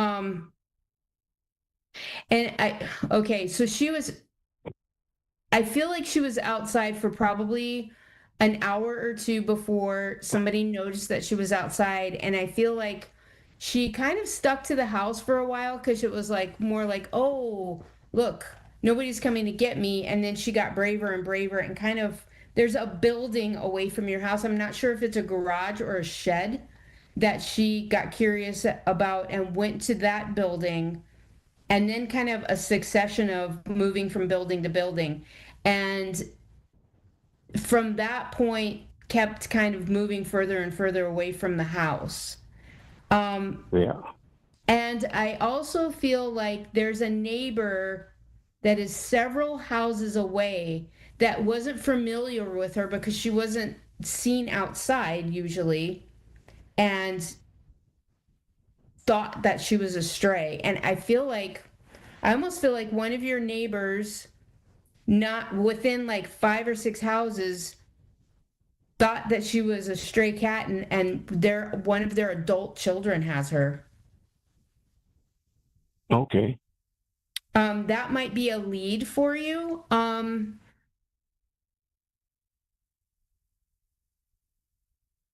But I definitely feel like you're correct. Something I would do, even though it's been since September, if you have neighborhood local area Facebook pages, if you haven't put her on there saying missing, definitely put her back up on there to let people know that she's still being missed. She's still, out there. She did have a home. She did have a family. Put her up in local shelters in case that somebody did bring her in from a shelter, and put those distinctive features about her tail and stuff on these flyers, and circulate those around the pages. And even though she's friendly, contact in your area the trap, neuter, release programs, and make sure that they have a description of her as well. Because you never know. I mean, when cats get out into a unfamiliar area, they will act like they're wild. And it only takes a matter of a couple of months for a cat to start acting feral. Yeah, they go feral pretty quick. Yes, they do. They're the only domesticated animal that will do that after they haven't been around people for a couple of months. But I really strongly feel like she went to somebody's home, and they're like, oh, this cute kitty, I've never seen her before. She was taken care of, but I don't know who she belongs to, and didn't really put a lot of time and energy into trying to find who she belonged to, and ended up in a friend or an adult child's home or something, because I'm getting a sense of her being in a smaller home or in an apartment and having like this cat tree, and I don't feel like she's not being cared for. So that's going to be the other hard part, is if you do locate her, is getting this person to relinquish her. Yeah, I know. That's a problem. But I would still, it's always worth it to keep trying. It's always worth it to keep putting it out there. I'm currently working with somebody who has a cat that they that escaped from this new home they moved into, and it was October when this cat got out. Yeah. So she's still hard at work trying to locate this cat, and this cat was once feral. So it's always we're trying to keep up the momentum and to keep that that eye out for them. And sometimes, people will get them and they'll think, oh, cute kitty, I'm going to keep them in my home, and then life doesn't work out the way that it does, and you hear about these cats that have been missing for years and ending up coming home. Yeah, that's right. They get out again and they wind up in the same yard they left. Yeah. They wind up right back in the same spot. And keep things outside that have your scent on them. Like hang up a t-shirt that you've slept in. You probably don't have a litter box anymore after this long a period of time. But keep things that smell like you or your family outside, hanging up kind of high, because that will travel several miles. And if she's gotten out again at somebody else's home that's in the neighborhood, it will entice her to come back home. Yes, it will. Yes, thank you. It's a good idea. Okay. Yeah. Just keep trying. Keep trying to coax her home, and keep looking, and keep those pictures up, and keep things out on social media to keep drawing her home. Yeah, it was a big hunt for a long time, but we never got anything, and there was no evidence at all, no notices. Yeah. And I actually said that I think she's living in a home, and she doesn't. I see her I saw her in a window, like sitting there watching out the window. I get little visions every now and again, and I saw her sitting on a table looking out a window, not too far from where we live. So wow, that's what told follow me your that instincts. she was. Follow your Yes. instincts and go in front of that location and see if you can actually see her, and see if she comes to that window. Yeah, that's a And good. then go knock on the door and say, "Why do you have my cat?" Yeah, I just had to get some kind of support that I believe in myself. I'm right. Yeah. Well, I wish you all the luck in the world, and I really, really hope you can bring Marble home, and just keep active, keep looking for her, and keep that faith that she'll come back to you. And I really wish you all the best of luck with that, and have a wonderful evening. And thank you for calling in. All right. Thank you very much for your help. You're very welcome.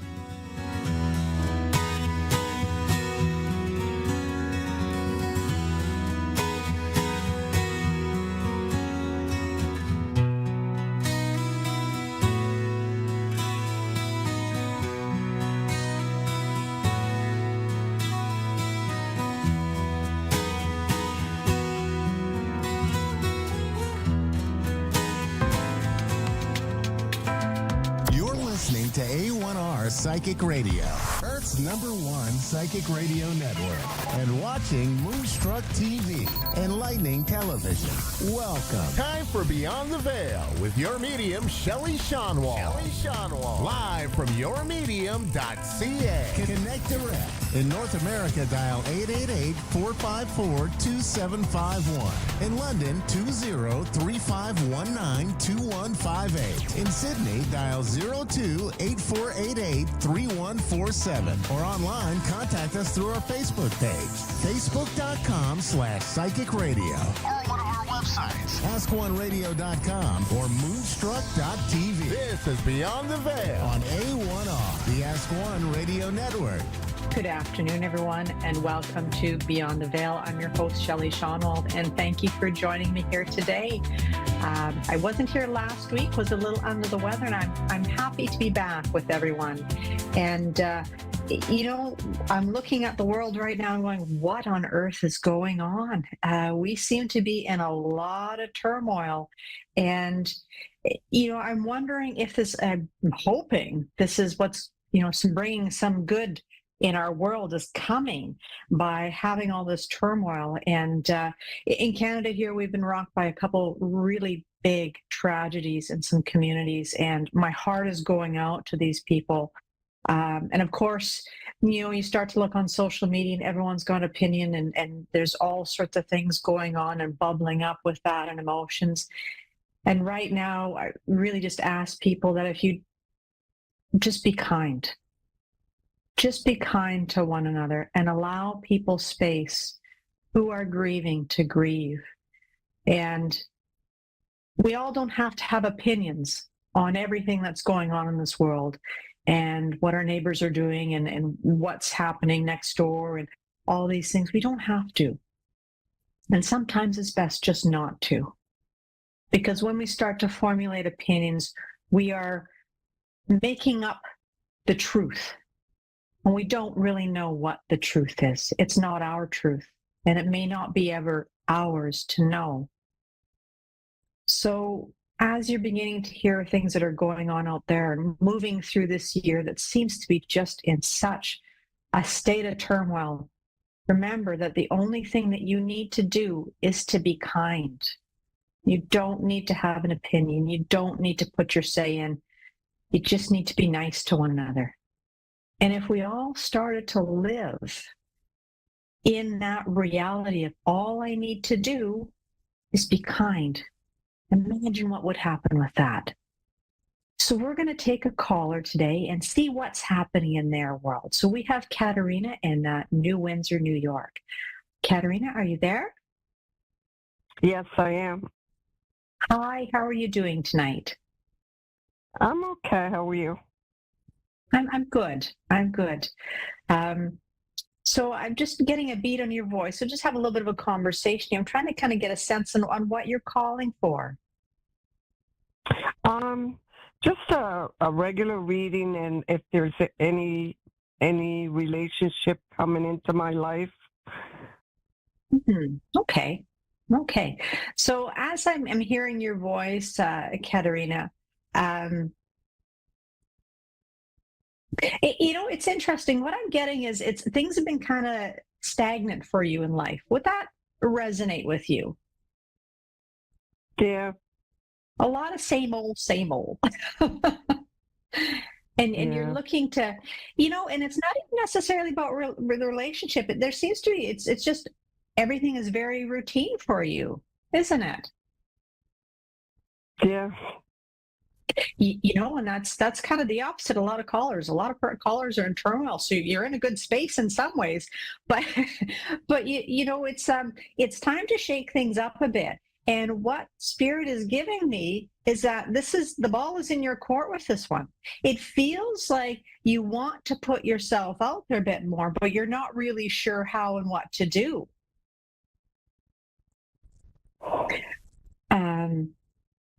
And what I'm hearing from them is that, you need to take a look at your interests and see what's out there in the community for you to go join. Have you been up to that already? Yeah. Okay. No, I mean, I'm not in. I don't go anywhere. I'm, as far as like doing things and try to meet people. I've been divorced for 3 years, so I'm looking to see if anything's going to happen in my life. Yeah. Is anybody coming in? Well, what they're saying to me is you're a bit gun shy, so to speak, right? You're hesitant to put yourself out there. Yeah. That's what I'm getting in your voice as well. okay, if I put myself out there, what's going to happen? Because I've had a bad experience. So, I had a marriage end, and I don't want to have to go through that again. And it's like the healing of the heart has to happen. And you're not quite there yet with the healing of the heart, I'm feeling. There's still some residual there. Would that make sense to you? Yeah, but I'm ready to move on. Well, what I'm hearing from them is that in order to get on to this next part of your life, you're going to have to pull yourself out of your routine, right? Your routine is your safe space, and you've kept yourself very safe, right? It's worked very well for you. It gave you that nice little cocoon to kind of get yourself to where you needed to be. But now, if you're looking for a relationship, if you're looking for more, you have to poke your head out a little bit. And that's where you're going to find the relationships and the people that have the same values as you. Now, I say this a lot, and this was actually information that was given to me by a good friend, and is put on a list of all the qualities that you want in that person. When you go out to put yourself out there, you have that nice little list of what you're looking for, rather than just going out there randomly and thinking like, well, maybe this will suit me. I'm not, I'll give it a try. But to have the parameters, right? But then it's about getting yourself out there. Now, whether it's, the online dating or going out into the community and seeing, joining different groups and clubs of people that have similar interests to your own. And that's where the people are going to be. And it feels like there is an introduction that will be made to someone. It's like I see you shaking hands with someone. So it's there for you, Katerina. There's the opportunity is going to present itself to you. But it feels like it's not going to fall in your lap. Yeah, I have one quick question. I haven't. My second daughter hasn't talked to me. Her name is Kristen. Hasn't talked to me for 14 years. Right after she got married, because of the guy she married. He's Indian, and they just stopped talking to me. Do you see her coming back into my life? Well, I'm so sorry. That's a tough situation. Let's see what Spirit has to say with that. It does feel like there will be sorry said. Like it does feel like there will be. It feels like there will be apologies. I'm not getting a time frame on that, but I feel like there is something around that. Okay. So I was just wondering because it hasn't happened. It's been 14 years. I ran into her 2 weeks ago, and she walked right by me and said, "I don't want to talk to you," and that was the last word I heard from her. Yeah, I feel it's in time. It's in time, dear. It's not going to happen anytime soon. But I feel like there's I'm sorry's. Yeah, it's been hard. And it's what I'm getting from them too is with that relationship, it's meeting in the middle as well. And that's a tough thing to do because feelings are hurt. Feelings are very raw when things like this happen. And being able to let go of some of that hurt and to allow the relationship to heal. And sometimes I want her back into my life, but there's nothing I can do. I hear patience. Yeah. It's unfortunate we can't always, have our children make the right decision just to keep hold of a relationship with us, right? I mean, it's tough. Yeah. And we put them on the surface. People that they married. Yeah, and that's you can't choose your kid's partner, right? Yeah, yeah. Anyway, yeah. So basically, there will be somebody coming in my life, but I just have to let them in. Yes, and you have to get yourself out of your shell. Yeah, they're not going to drop into your lap, dear. Yeah, I know. And I don't go nowhere, so I have to get myself out there. You All right, do. thank you. You know, you're going to have fun when you get out there. You are. I just want somebody in my life. It's been hard. Yeah. Yeah, it's hard to be alone. It's hard to be lonely. And when you're in that state, to get yourself to, feeling comfortable with putting yourself out there again, it takes a little bit of extra work. So it's baby steps. Yeah. All right.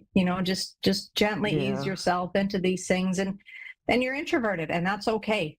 I'm an introvert too. I love my space and my private time. So, honor and respect that as well for yourself. I mean, that's your makeup. And when you find someone, you're going to want to find someone who probably is also a little bit on the introverted side too. So you don't, you're not being drugged around by the arm to all the parties and things that you just don't even want to be at. Right. But that's where your list also comes in very handy as well too. So you understand that if someone's way too extroverted, well, this just isn't going to work. That person's going to drive me nuts. I want my home and I want my book, but they want to be on the go. But it's there for you if you want it. All right. May I leave them with you? All right. You're welcome. Yeah. Take care. Bye-bye. All right. Well, I thank you everyone for coming out and joining us today. And know that if you want something in life, put yourself out there a little bit. Put it out to spirit. This is what I want. This is where I want to go. And then begin that journey with them. Let them know that you're ready to take these steps and you're ready to do what's necessary to meet your goals, whether it's a relationship, a new job, a business. Listen to your gut and ask spirit for help when you need it. They won't let you down. They really won't. As long as we're invested in the journey ourselves as well, they will be here with us. So again, my thoughts and prayers go out to all those in Canada who have been affected by these horrible events. You know that people out there love you, and we're thinking of you. Have a wonderful night, everyone, and we'll see you next week.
Listening to A1R Psychic Radio, Earth's #1 psychic radio network and watching Moonstruck TV, Enlightening Television. Welcome. Time for Understanding Spirit with Mary Shapano. Mary Shapano. Live from MaryVCircles.com. Connect direct. In North America, dial 888-454-2751. In London, 20-3519-2158. In Sydney, dial 02-8488-3147. Or online, contact us through our Facebook page, facebook.com/psychic radio. Or one of our websites, askoneradio.com or moonstruck.tv. This is Understanding Spirit on A1R, the Ask One Radio Network. Hello, everybody, and welcome to another week of Understanding Spirit. I hope you're all doing really well. I will get into, if you're new to the show, I do a 3-card pull for the collective every week, and you can take a moment to see whether you're drawn to card 1, card 2, or card 3. Remember, it's a collective reading, so kind of like whatever the message that I give, you see where you can fit it in your life that it needs the most guidance at this point in time. If the message doesn't make sense to you, but it makes sense to somebody else, maybe you're just meant to pass it on. Otherwise, just kind of like hang on to it. It might be an answer that you need, whether it's in a couple of days, weeks, months, just see how you go. Remember, it's a collective, so I try to give as much information as I can to be as specific as I can in a short amount of time. Okay, so if you are drawn to card 1, we have this card here, which is nature. All right, now with this card, it did come out upside down when I flipped it, and I always do the cards before the show just for the purpose of time. I'm very limited for time, so if it's like one less thing that I can do, so that's why they're all chosen beforehand. All right, now if you have picked number 1 and it has come out upside down, I feel like with some of you may be constantly connecting spiritually, and you may need to go outside and ground yourselves. For some of you might be not connecting very well with your intuition, because a lot of people, once they start getting a bit of a taste of their abilities, they want to keep going and getting more and more and more. But you can't just live up here, spiritually. You have to ground yourself. You have to also be in touch with your human side and everything that you need to do with life. You can't constantly be asking spirit for answers about absolutely everything. Okay, so I do feel like you do need to listen to your intuition. You've got to trust your instincts. Maybe the grounding will help you with that. I do feel like there is issues here that need to be resolved for some people. I'm also getting there needs to be some rest here for some of you, whether it's physically, mentally, even spiritual rest. Like I mentioned, I'm hearing you need to unwind. So see how that resonates for you. If you want to go outside and ground yourself barefoot on grass, I know some of you it's winter, so that may be a little bit hard. But that's actually the best way. Okay, if you were drawn to card 2, it's this one here that has hands written on it. I know some of you are just listening to the show, so if you want to watch the video, you'll be able to see the card. All right. I feel with this one, this is, I'm getting very, even though it's got like a lot of things on here, like tools, apprenticeship work, stuff like that, I'm also getting hands-on healing here. So some of you may be healers, and you might be wondering, wondering whether that's a path you want to go down.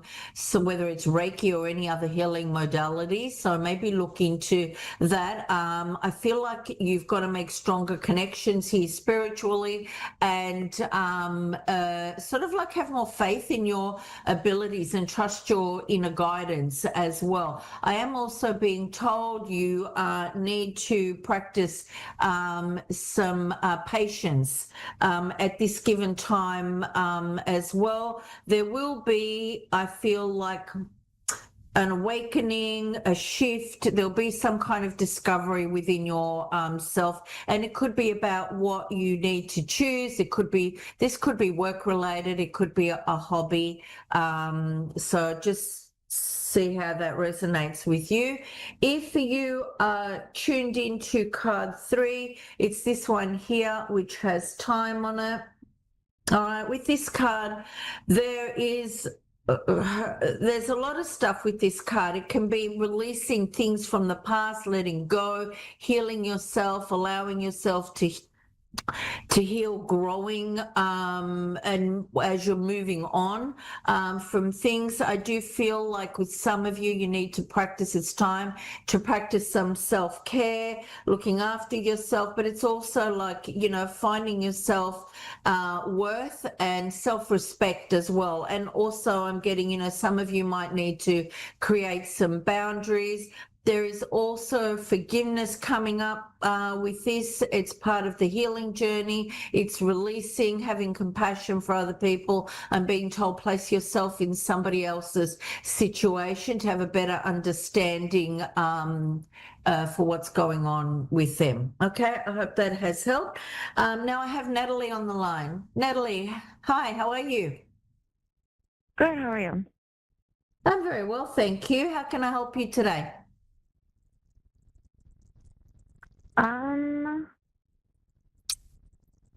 Basically, my question would probably be career path.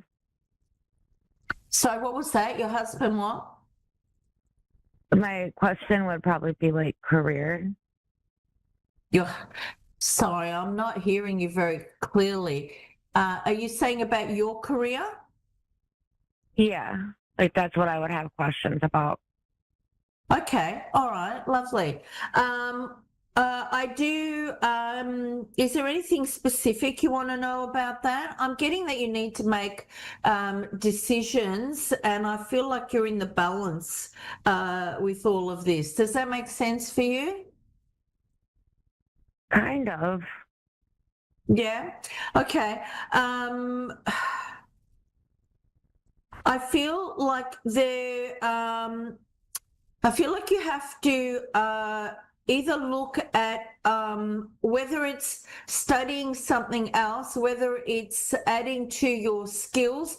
There is more work that you need to learn around like your career. I do feel you may, are you working at the moment? Because I'm seeing a change in jobs. Yeah. Okay. Spirit is saying upskill. All right. I do feel like there is the financial side is important for you. It's not just the work, and that's why they're saying upskill and establish something for yourself. They're also talking like even potentially having your own business down the track. Does that make sense for you? Yeah. Okay. They're saying you need to trust your intuition at this moment. I am getting that it's not exactly the right time you can think about it, and you can sort of like have checklists, what you want to do, what you don't want to do, but I don't feel like it's the right time to go ahead with anything like right now. I am seeing the Knight of Wands in my third eye, and the Knight of Wands can, it represents, like hastiness. So don't be too hasty in your decisions. However, that whatever comes up, you are perfectly capable of controlling it and dealing with it. So I feel like, all these there's new beginnings, there's choices along with indecisions, along with opportunities. But whatever sense of helplessness or hopelessness that you've had in the past around this, I feel like that's all going to change. There is, but you are going to change as well. It's not just what you do with work. I feel like you're growing out of things, or you've grown out of things. It's not, you're moving into being a different person and wanting different things for yourself. And Spirit are like, don't feel like there's any despair or anything around this, because there is definitely movement. And with your movement, as you move forward, there is strength even when there's only little changes, they're saying. Does that make sense for you? Yes. Okay. There is going to be improvement in your finances, they're saying, and any hardships that you've had along the way, whether they were big or small, Spirit is saying they're all coming to an end now, okay? It's like they're showing me like you're walking, and it's like you're nearly at a corner, like turning the corner, but you're not quite there yet, okay? They keep going on about balancing between where you're at and what you want, and they're saying look and see what you need to do to move forward in the direction that you want to go. I'm seeing, like I said before, I'm seeing you studying something. I feel like you can do this online, like part-time or something. And they're also saying to me to tell you to spend a bit more time with yourself and thinking your own thoughts about this. So if people are kind of like giving you their opinion on what you can do, you have to, they're saying just, it's okay to listen to everybody, but take all their advice and then just trust your intuition and what makes sense for you. But Spirit are behind you in what you want to do, and but this is part of the process for you. It's an opportunity for you to tune into Spirit, to get a better connection with them. Okay. I just want to ask you something. Is you wanting to get pregnant, or is somebody around you pregnant or wanting to get pregnant? Because I keep seeing babies. Not that I know of, no. Okay, all right. Well, just keep it in mind, because I could also see an elderly lady in spirit, and she's showing me a baby in a womb, and she's also showing me like morning sickness, coughing. No, coughing doesn't have to do with pregnancy, but the person may have a cough during their pregnancy. So just keep that in mind. She's also showing me a celebration and a birthday cake. Is somebody's birthday coming up?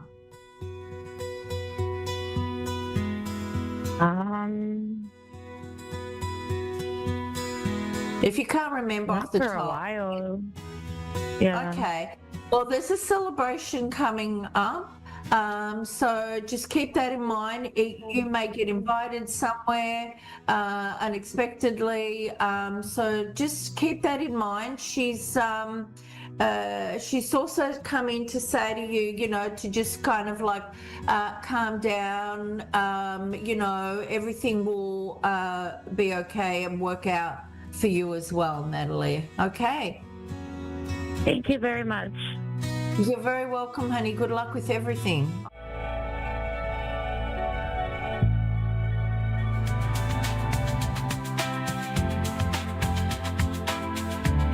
You're listening to A1R Psychic Radio, Earth's #1 psychic radio network, and watching Moonstruck TV, Enlightening Television.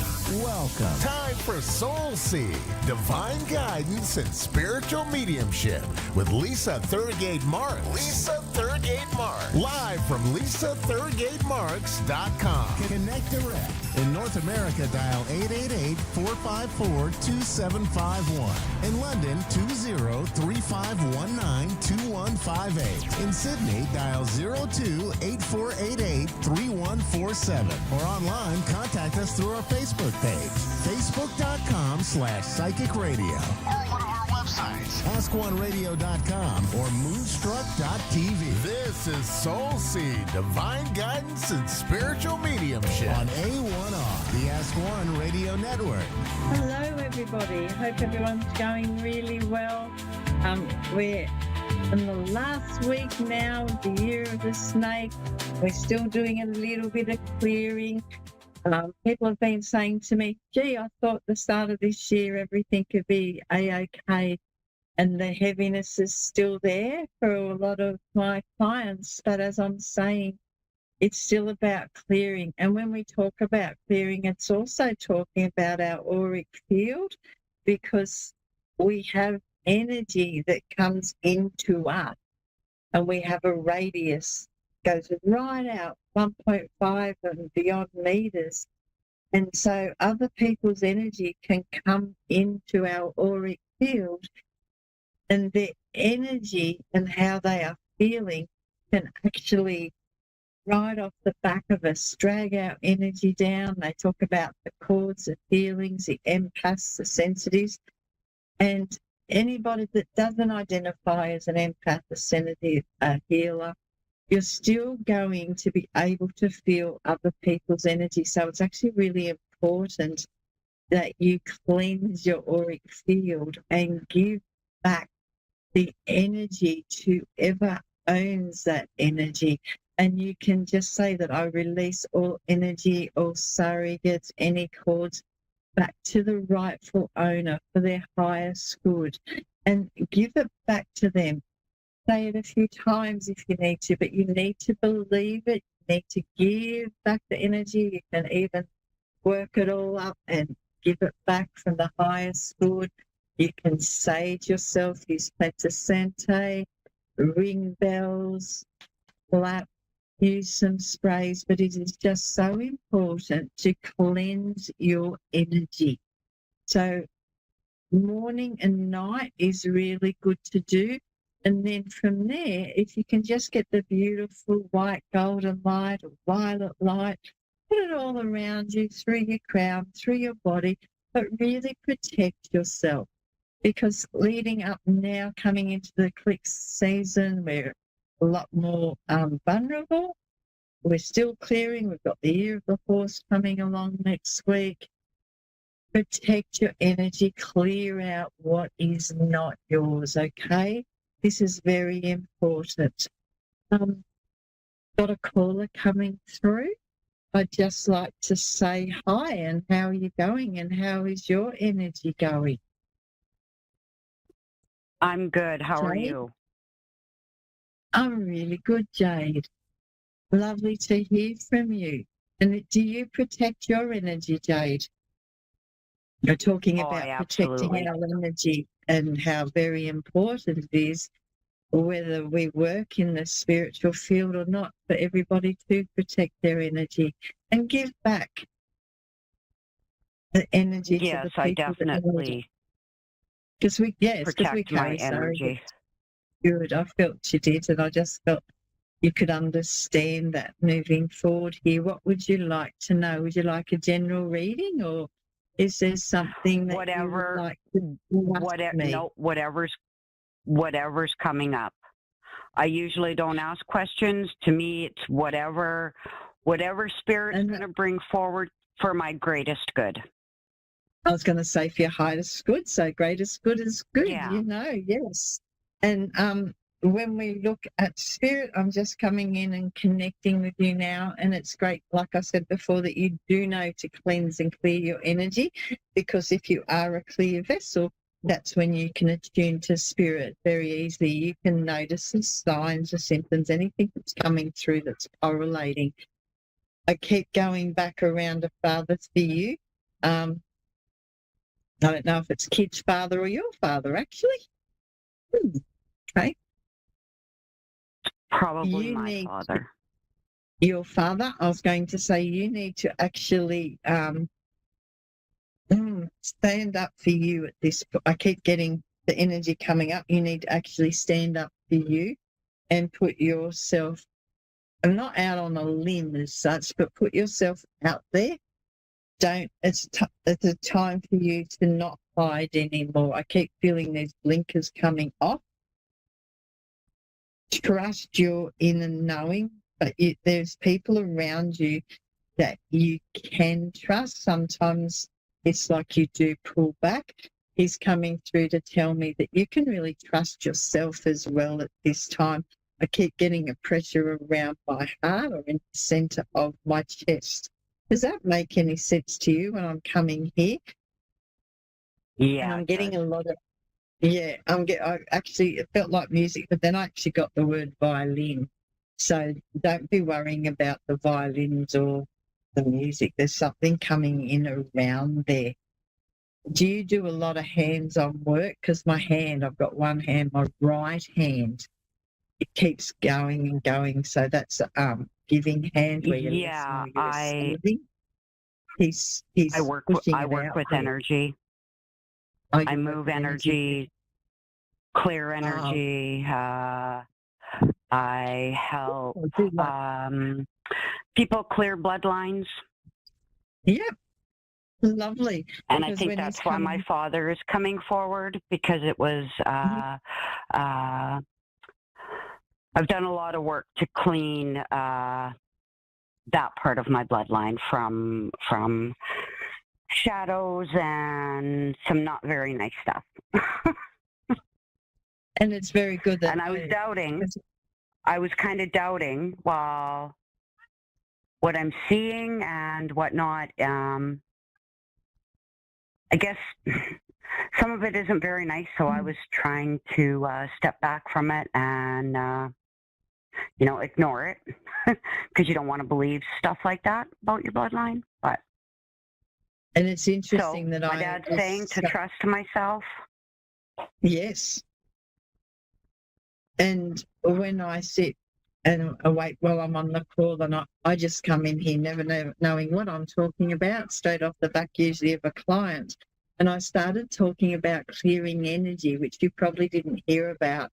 And surrogates, which clear our ancestral lines. It goes right through into past lives. And then for you to come on here, we can always trust in spirit. Straight away, it was father, so your dad, it was either your dad or your kid's dad. And I was getting that clearing. So it's really good. We work through these things. We don't live in the shadow, but we move forward so we can create a new identity where it's good for you. He's just giving me the balance. And those blinkers that I saw, it's like coming off. Know to trust yourself. The hand was working. It was to me too, it's also the clearing of the energy when you're saying you're working with the energy, giving, pushing. Yeah. So keep up with doing that. Keep yourself very high. Keep your energy high. There's a lot more connection coming through you as you do the work. German, Scottish descendant. I don't know. There's something to do with that. Where are you from? Canada. Are you from Canada? Yeah. Anything to do with the German to Scottish descendant? I keep getting an itchy skin for some reason. Do you have any itches? Any itches? Yeah, like sensitive skin or scratching or itching. My face keeps getting itchy. I keep touching my face, and it's not something I normally do. Now I'm going above my eyebrow as well. I've actually, I've all of a sudden got this itch on my face, and not sure. There's nothing there. There's no rash. But it's almost like something itching me from the inside out. Side, exactly. So when we're talking about and doing it's this all clearing, along my like my chin and jaw. It's just drives me insane. well, when you watch this video later, you'll see that I was rubbing my chin and jaw, right, really rubbing it. Then I've gone up the top of my eyebrow on my left side, so that's around our feminine energy, being mindful of what we're seeing. Now I'm scratching. And just as you said that, I felt it above my left, just right above my eyebrow. I all of a sudden got a terrible itch. Now I've gone below on the cheek, the eye socket on my right side, which means you are becoming into balance, which I'm actually loving as I'm seeing this. If you can get an exfoliant of, say, black salt or just your white salt, some olive oil, I put a bit of black pepper in it and really cleanse your face so that you're clearing away what you're uncovering, so that your identity is you. You're not taking on what you were seeing. You're not taking on the shadow. We're living with it, and we need to transmute it. We need to push it out. And that means too cleansing and clearing your physical body. That's why when we're clearing our auric field and that, it's very important to do it in the shower. It's very important to ground. But if you can do the salts and maybe the olive oil or something, give a clear here, because your dad's saying there's something around this skin that maybe his face wasn't what you thought it would be. There's something there because he's saying clearing, getting it off. Does that make sense? And I'm on my left shoulder now. He's very active. Well, I know my left side. Unless my I'm mirror armpit imaging, and but I'm on my left. And my lymph nodes have very blocked up, and on your left? all on my neck and underneath my armpit, to the point where I actually have a water bulge on my arm, like same place as my armpit, but the bulge is in my armpit, and it's actually worked its way onto my arm. Because he's showing it to me. So when we have the restrictions, what happens, our unconscious mind knows everything that's going on before we actually do it. And so when you're working through all of the shadow aspects, you're going through ancestral, you're going through probably into past lives, you're opening up Pandora's box. So your unconscious mind is feeling all this even before it starts to take place. You may be going over things a little bit too much, and so just clearing it and trusting that it's done, because what's happening, trust that you are clearing all these traits, because if you don't and you think, oh, there's a little bit more, it can start to manifest in our body.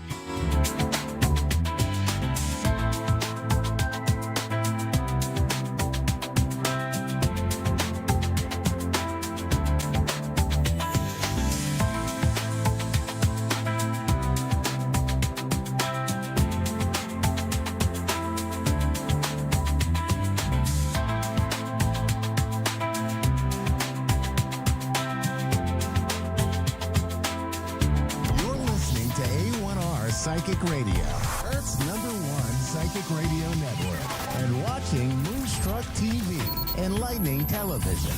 Welcome. Time for Beyond the Loss. Conversations in grief education and healing with Sherry Dworkin-Smith. Live from SherryDworkinsmith.com. Connect direct. In North America, dial 888-454-2751. In London, 20-3519-2158. In Sydney, dial 02-8488-3147. Or online, contact us through our Facebook page, facebook.com/psychic radio. Or one of our websites, askoneradio.com or moonstruck.tv. This is Beyond the Law on A1R, the Ask One Radio Network. Hello. I'm so glad you're here. Welcome to Beyond the Loss, Conversations in Grief Education and Healing. I'm Sherry Dworkin-Smith. That's SHARIDWORKINSMITH. And I'm a certified grief educator, a psychic medium, and a hypnotherapist.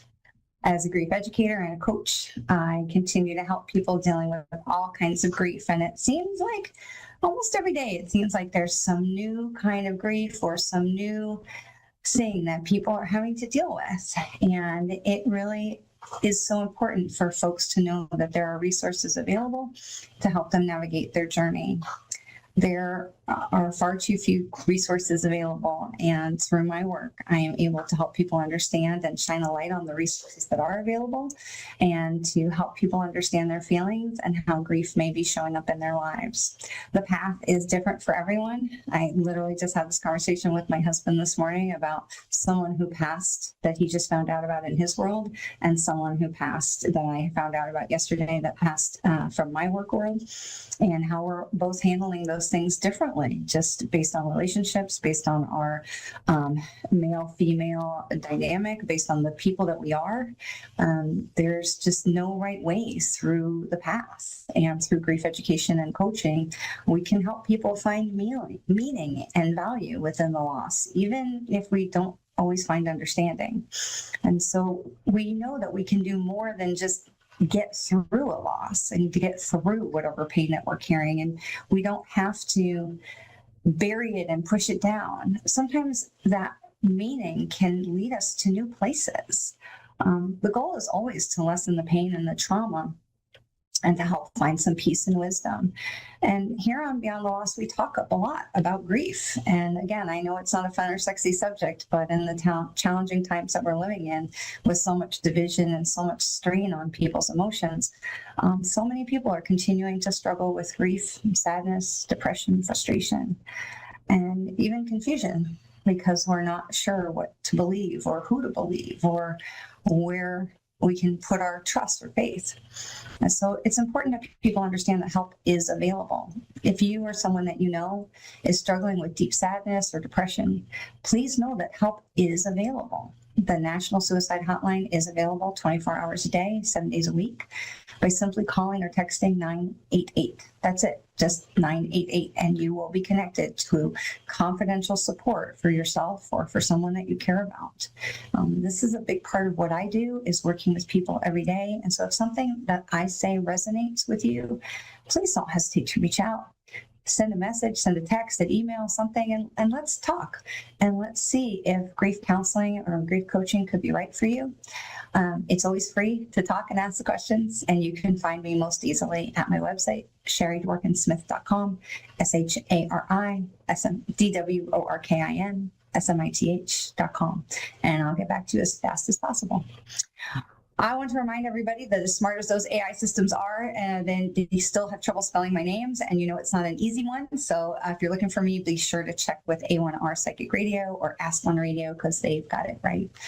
So today I'm truly thrilled to welcome a friend and a fellow medium who truly was able to take her loss and allow it to shift her life in a different direction. I'm so delighted to welcome Amy from Hilton Head, South Carolina. Amy and I, we don't know each other very well, though I'm excited to call her my friend, and she has been a student of mine in several of my classes. So I'm really looking forward to our conversation today and getting to know Amy along with all of you.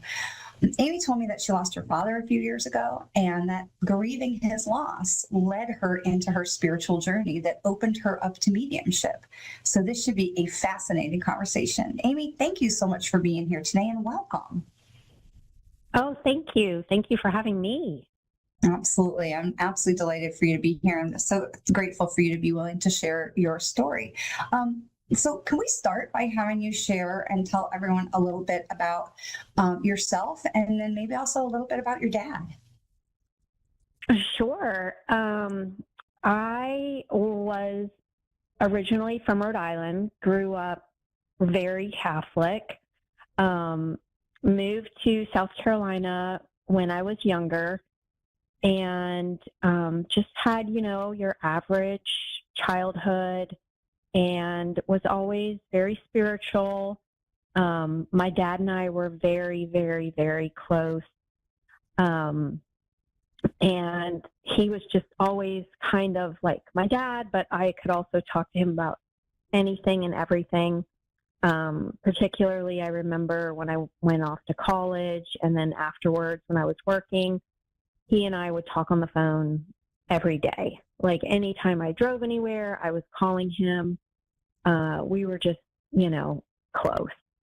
That's awesome. And yeah, and he and I both, it's funny how when your mediumship opens up, how many things you actually realize about yourself and your life, which I'm sure you understand.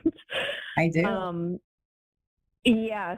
So really, I'm 51 now, but like my whole adult life, even looking back at high school, I always kind of thought that I had social anxiety, and similar to my dad. And, when your mediumship opens up, you kind of realize, I don't necessarily think it was social anxiety. I think that my sensitivities and my empath self was just picking up, on so many other energies. And when you're not aware of it, you're not always picking up on the best energies. You kind of, you're into that. You kind of gravitate towards the saddest person or the unhappiest person because you want to help them. You feel bad, but you take on those energies, and it kind of can really become quite exhausting. 100%. Untrained empaths are, prone to sickness, illness, depression, and total exhaustion. Absolutely. We have just a little self-plug here for a second. We have, I had created an online course called Becoming an Empowered Empath because of that very reason, because there's so many people out there that, especially during the pandemic, were really dealing with so much exhaustion, and they had no idea why, because we are seeing this sort of global opening of people to a more spiritual presence, a more spiritual world, more opening up to, the things that we can't see. So let me ask you two questions. How old were you when your dad died? And how did you know when your mediumship started opening up? Oh, these are good questions.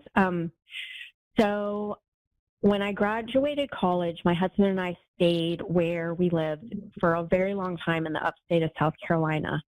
And then we moved to Hilton Head about 6.5 years ago to be closer to my parents. And he died shortly after we moved here, totally unexpected. So it was extremely hard because we had moved here to be near him and my mom, and it was just really overwhelming. So that was about 6 years ago, and when that happened, and I'm sure you've experienced this, and many of the listeners have experienced this, when you lose a parent or a close family member, it's like the feelings are overwhelming. Like you don't even 100%. Know. Yeah, it's like really difficult to process that they can actually be gone. When you're used to talking to someone all the time and seeing them, you can't even imagine, oh, I can't talk to them anymore. And that was the thought that was with me. And I remember feeling like he was still around. And there were like little things that would happen, like I kept having all of these really unusual experiences with owls. Like I would be on a walk and this is crazy. There would be an owl on the sidewalk, like sitting on the sidewalk that wouldn't move in the middle of the day, or sitting in my backyard on the ground in the middle of the day. I would be woken up in the middle of the night because there would be an owl outside of my bedroom. It was just like a lot of owls. And I just remember thinking, is that him? Is he trying to tell me he's still around, you know? Wow. But I was, you know, I was going to therapy, and I mean, therapy for me anyway, it helped me deal with the change of relationships with my family members after losing my dad, but it didn't really help me with the grief as much. Right. What helped me with the grief was mediumship. And what happened was I was like, I know he's still around. I know that your soul is still carries on. And I kind of made it my mission to find a medium and have a reading. And it's so interesting, and you probably have maybe heard this as well, but when you're not in the world of taking mediumship classes, it's almost hard to find one. You know, like you find some of the famous mediums, and that's what I would find, and I'm like, well, wow, you know, their reading is $300 and they have a 4-year wait list. Like I don't really want to wait 4 years, you know? Right. And so I remember I found a medium and I paid $300 for a reading. I hope it was good. It was not authentic, unfortunately. I know. So it kind of, but I was like, I know there's somebody better. I know there's somebody better out there, you know, and I'm just going to keep plugging away. And in the meantime, I was still doing therapy, and I was kind of opening up to a lot of things. Like I started listening to a lot of Suzanne Giesemann podcasts, which were very helpful. Yeah, she's a very know, famous really medium. helpful. Just for anyone who doesn't know, she was a military, a military career, and was zero inkling of mediumship. And then a lot in her family, and suddenly opened up, like Amy's talking about, just to open up a whole other part of her brain, another part of her mind. And now she's one of the, best mediums in the world. And it's an incredible thing, incredible story. But grief can put us in such a place where the left brain is so shut down by, especially what Amy was talking about, hit it right on the head, that it's so overwhelming. Your brain, your logic centers don't really know how to process.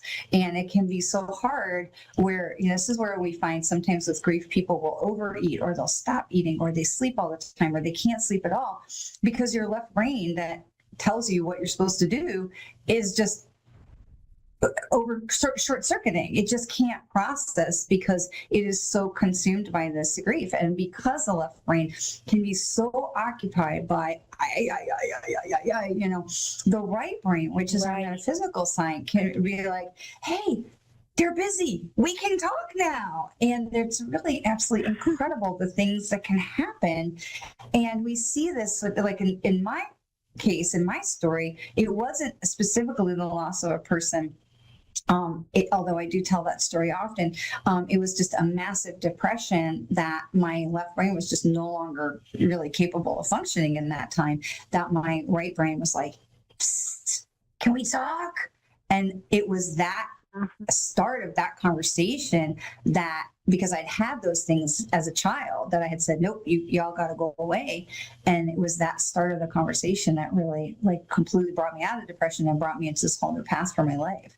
So the grief can be a catalyst for change if we can let it. No. Definitely. Because if that hadn't, sorry, go ahead. No, you go.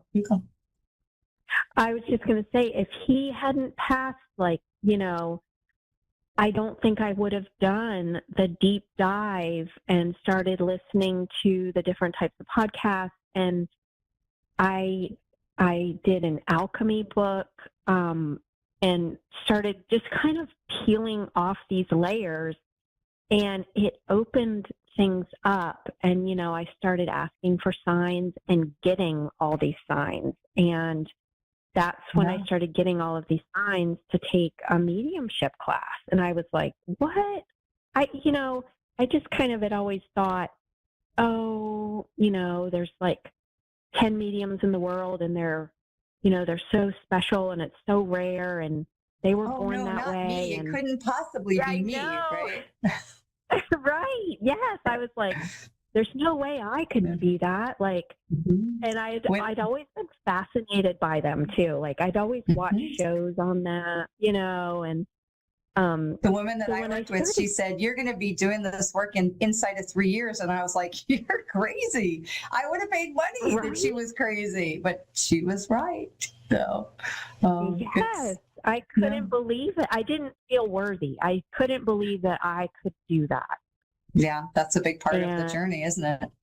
Yeah. Yes, it is. And then, you know, starting to take classes, it can be kind of terrifying as well, because the other thing that we're kind of taught from TV is that, oh, you know, a medium, they just, you know, look to the left and there's the spirit person and just talks to them and gives them, you know what I mean? And there's a lot more to it than that. Yeah. Exactly. Yeah. And if you watch not just the shows with readings, but the shows like about, you know, as a Patricia Arquette's show Medium or other specials and things, it's like, we always solve the crime. And that's not really the truth either. You know, that's not always how it goes. So, you know, do you feel like your dad is helping you from the other side? Do you feel like he's part of your spirit team? Gosh. Oh, yeah.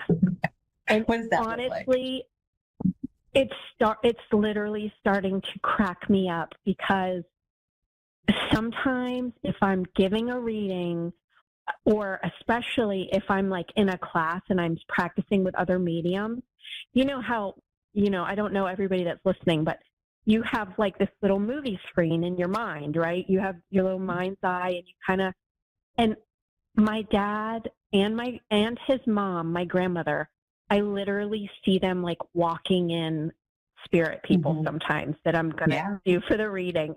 It's so funny. But my dad it's comes such to a my wonderful classes thing all the time. I love that. It's a big thing, because they want to help us. And I think it's important what you're saying. I think it's really important for let's say regular people or non-medium people to understand that you can do that too. When you think about your loved ones, when our loved ones pass and we've had those special relationships with them, and even if your relationship with them here wasn't the greatest, they will still choose to be on your spirit team to help you with things. And when we ask them to show us those signs, and we ask them to show us that they're there and they're with us, it's amazing things that can happen. And I have my son who's in spirit, who is he always will tell me when there's an unborn child or a child that was lost very early or transitioned very early, because he brings them. And so it's I know, because he doesn't bring adults, that's not his job. The others bring adults. And so it's really fascinating to see how they can show up in our lives and to bring our loved ones, you know, to us. But even they're there for us. They're not just there to bring others. They're there for us. And the more we can invite them to be part of our lives, because so often we're taught, oh, they died. That's it. We're done. You don't get to communicate with them or connect with them or, you know, talk with them or have them be part of your joys and your sorrows. And that's not the truth. And the more we can understand that we absolutely can continue to communicate with them, we absolutely can continue to have those relationships. It makes, definitely, not only does it help with our grief, but it really helps in all aspects of our lives. I can't tell you how, it must be like every single day I look up and I go, okay, folks, I need some help with whatever. And then it's remarkable the things that happen. And it's important that when those remarkable things happen, we turn around and we go, thank you. Because very often the inclination is to be like, I crushed that. And while we might have, it's important that we remember we didn't necessarily crush that alone, right?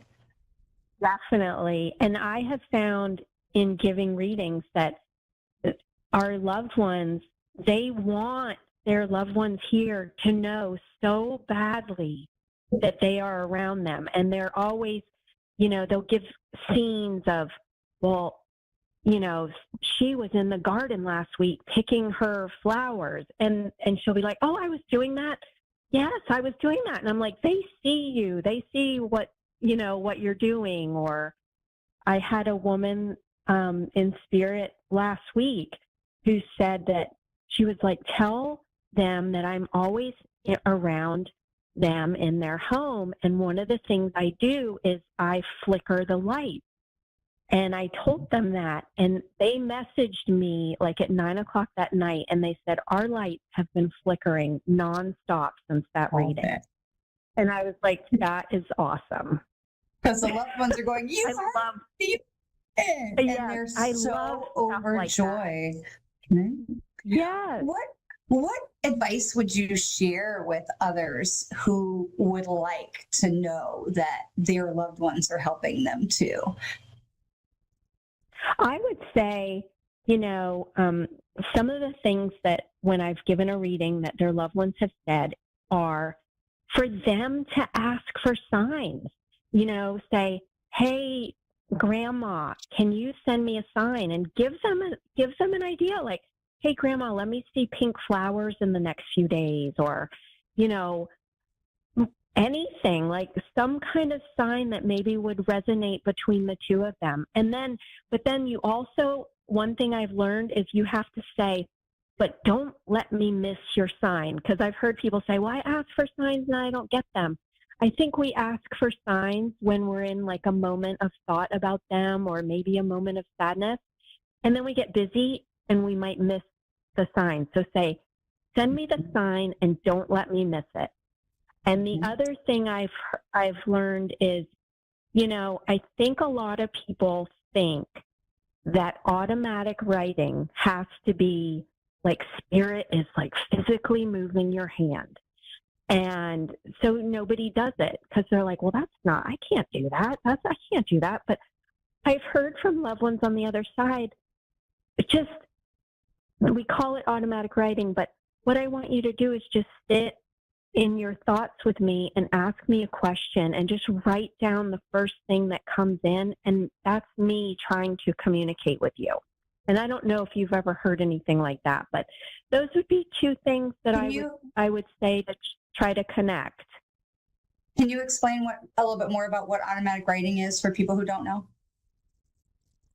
Well, for me, automatic writing is when I'm in a very relaxed, meditative state. Like for me, typically I'll, sit quietly for maybe 10 or 15 minutes, and then I'll just grab my notebook and I'll just write every little thought that comes into my brain. And sometimes it can be very fast writing, and it just kind of flows in, A lot of times I feel like it can be from a loved one, or maybe for me, often I feel like it's my spirit guides kind of, giving me a little bit of advice. And I think it can also be your own soul, your own intuition coming in with these thoughts.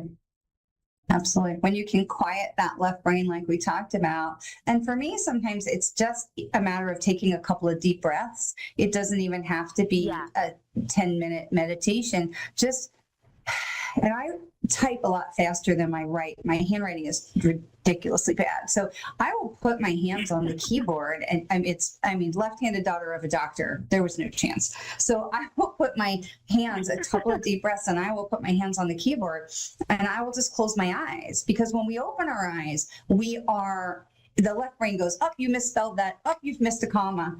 And so just to close my eyes, I'll put my hands on the keyboard in the right position, on the A and the S and, where you're in the right spot. And then I will just let my fingers just go and just start typing. And for sometimes we just start with, I don't know what I'm typing. I don't know what I'm supposed to say, but the things will come. And sometimes it can be really astonishing when we look back and go, oh my God, I didn't even realize I thought that, or I never thought about it that way. And so if you've never tried automatic writing, it can be really magical way for people to communicate with us. I start getting a little, I'm sorry to cut you off. I know we're running a little bit short on time. No. I want to come back to something about dismissing signs, because I think that that's really important that you set it up for people to ask, make sure I don't miss it, because I think that that's really important. Sometimes we ask for the signs, and then when the signs come in, we do dismiss them because we think, oh, I'm busy, or that's just a coincidence, or that was too small, and it doesn't, that was just a little bird, and so I love how you put that to say, make sure I don't miss it. That's really, really important. And then I wanted to also come back to this thing you said about feeling worthy to communicate with spirit, and feeling worthy of taking a class, whether it's mediumship or anything else, to allow yourself to grow and to step into a new realm. And I wanted to ask, what was it that helped you go over the hump and to feel like, okay, I may or may not feel worthy, but I'm going to take this risk anyway. I'm going to show up. I'm going to give it a try. What was it that was the real change for you in that? The real change for me is taking myself out of it. Being a medium, you are a channel, and you're here to deliver the messages from spirit to the people still here.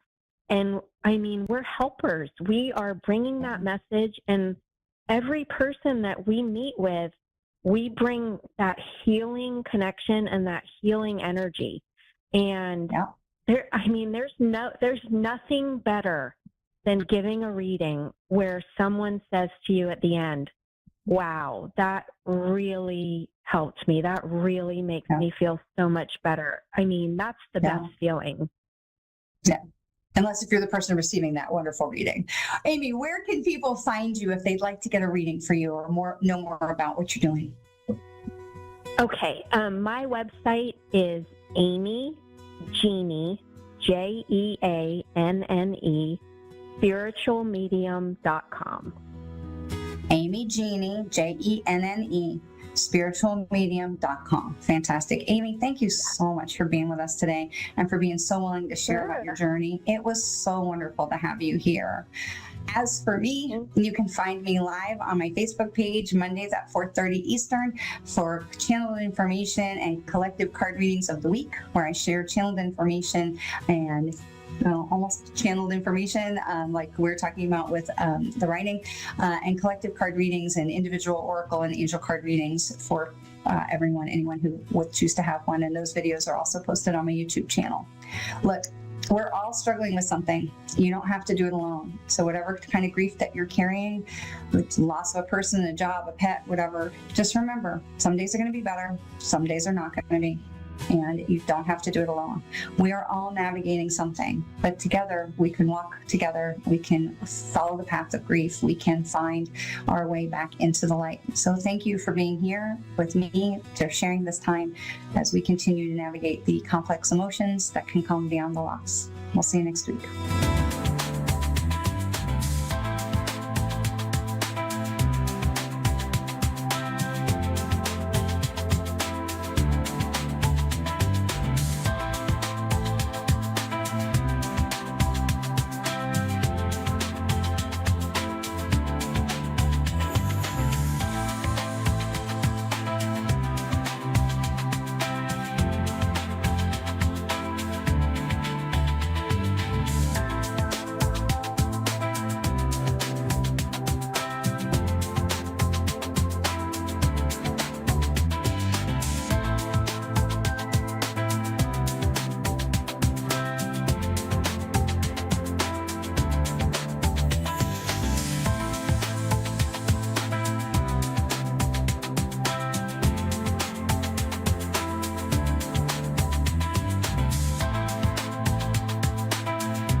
Psychic Radio, Earth's #1 psychic radio network, and watching Moonstruck TV, Enlightening Television.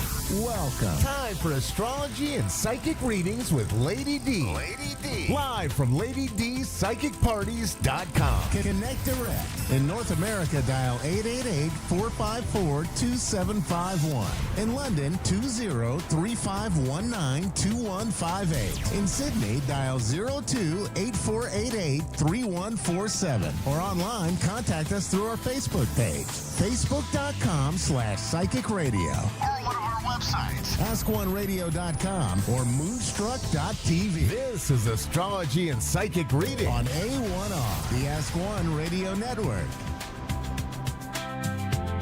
Hi everybody, welcome to Astrology and Psychic Readings with Lady D. I'm your host, Lady D. I hope you've all had an amazing week. So this week with the astrology, what we've got coming up, it is actually a big week. We've only got a couple of transits, but two of them are very big. So on the 16th, we have the Sun squaring Uranus. That can bring about something unexpected. It's happening right before the eclipse. But before that, on the 14th, which is Valentine's Day, we've got Saturn moving into Aries. Now, Saturn is a planet of problems. That's how I say it. Some people say it's restrictions, it's discipline. But for me, I say it's a planet of problems going into the sign of Aries, which is about leadership. It's going to be a war.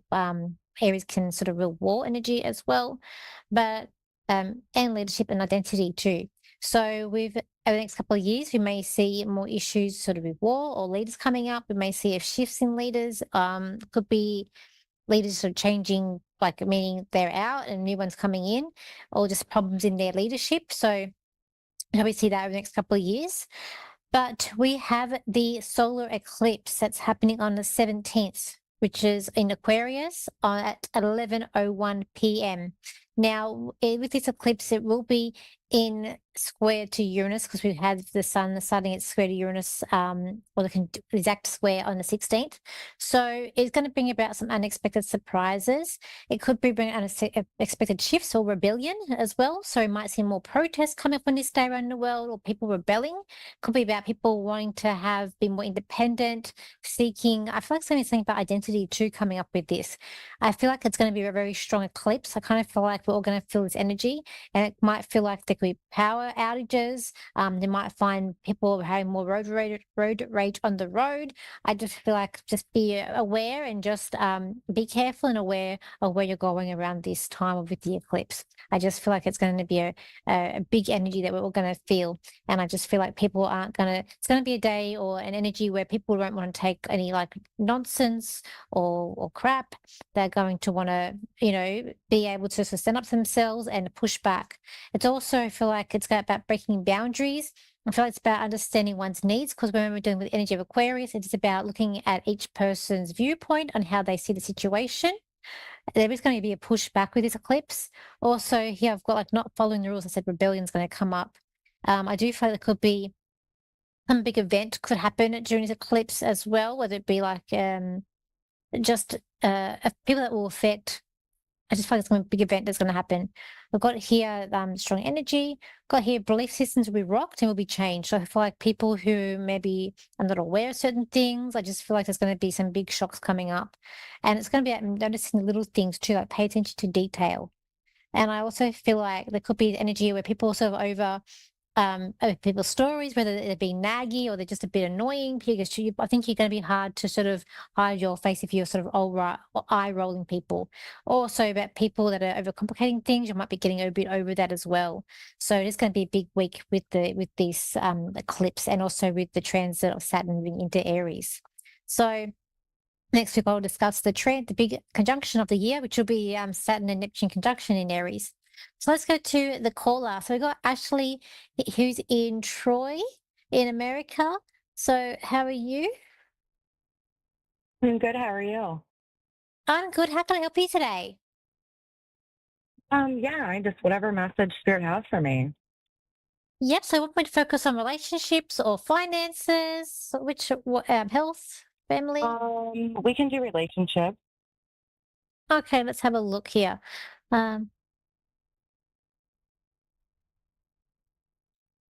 I do get like you're happy, but I get like nervous at the same time with you. I feel like that there is I'm hearing someone say that they're trying, so I feel like they're trying to make things work or they're trying to make things happen.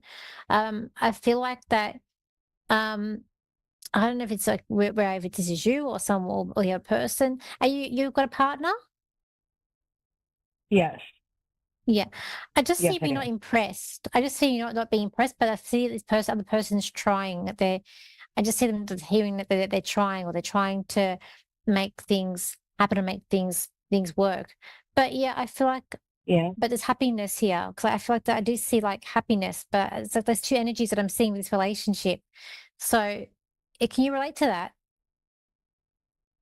Yeah, for sure. Yeah, like that's spot on for sure. It really is. Okay. It's weird.